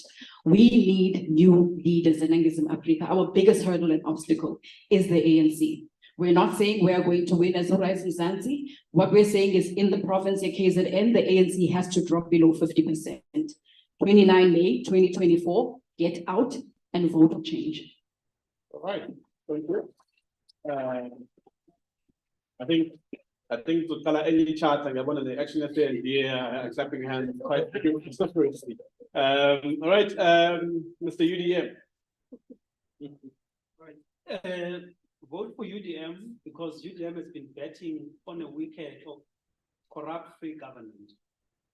Vote for UDM because UDM in the Umzinyati district municipality where our colleagues are heading that one, people there were denied a basic need, which is water.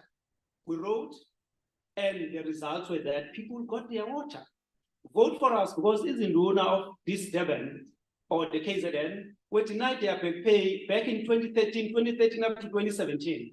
But guess what? When we wrote as UDM, the cards were different. They were paid. It's not a mouth, a lip service, it's a real thing. Vote for us because the civil servant, the ex-miners, the ex-militant, whose pensions were transferred from a certain perspective to PIC. And those people are not paid their money to date. UDM is the one that is following through that. Vote for UDM because UDM is a socialist movement, a movement that cares for people, a movement that is minority in parliament, and yet has done works of a greater significance, such that even the current ruling party could have never done those. We've worked for you, we will still work for you. Vote for us. Thank you very much.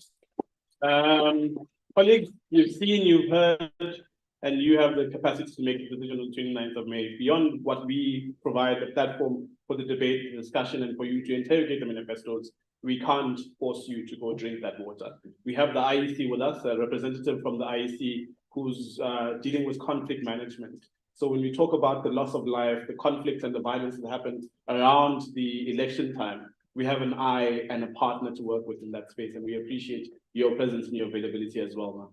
Yes, a round of applause for that. Yeah. To the GDP staff, the donors, the executive leadership team, I'm gonna need a month after the elections for a holiday, guys. So Prof and I will need to jet off to Gqeberha. So for food. For those of you who came after 11 a.m., please make sure to see Suraksha and Amanda to make sure that you've signed the register. That's how we stay accountable for the monies that we utilize. So please make sure that you have a tag, otherwise the hotel won't let you eat, etc. Take care, travel well. There are strikes happening, guys, everywhere across the city, and rightfully so. Please be mindful of your own safety, but also please find ways that you can contribute to ensuring that we have a better and more accountable city and administration. Thank you very much.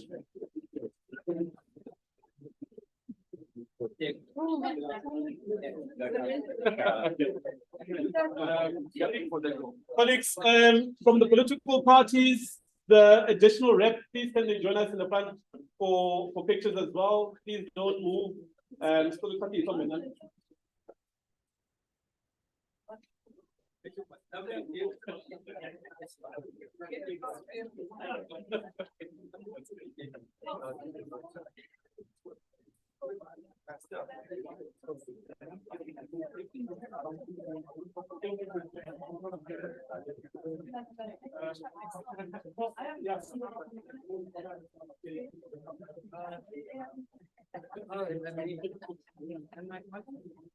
yeah, and yeah.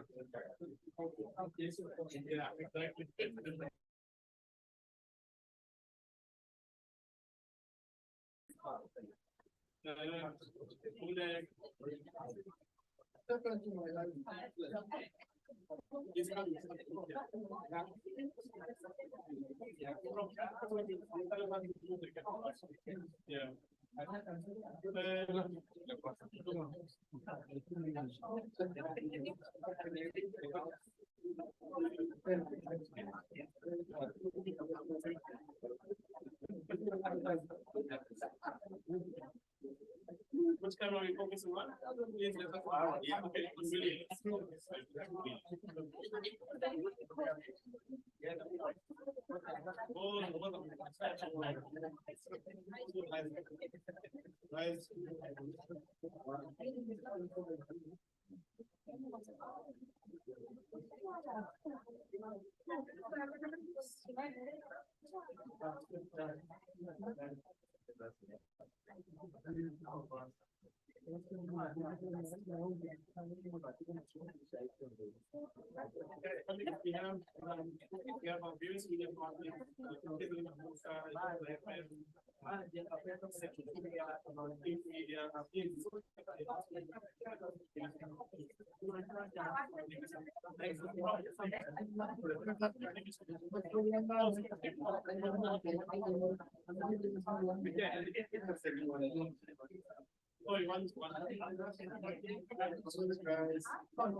been a long time.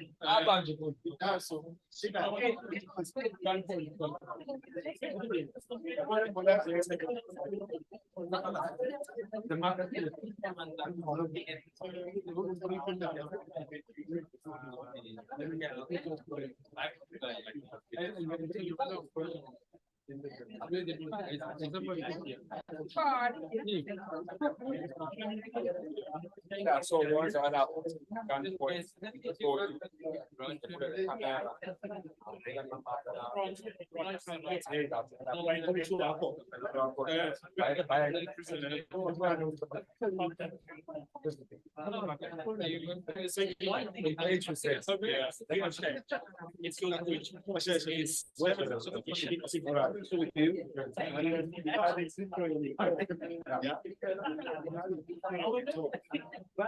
It is doing a good job. Yeah, but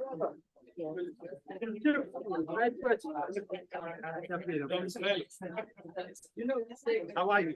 Good to see you. Thank you for coming. Safe journey.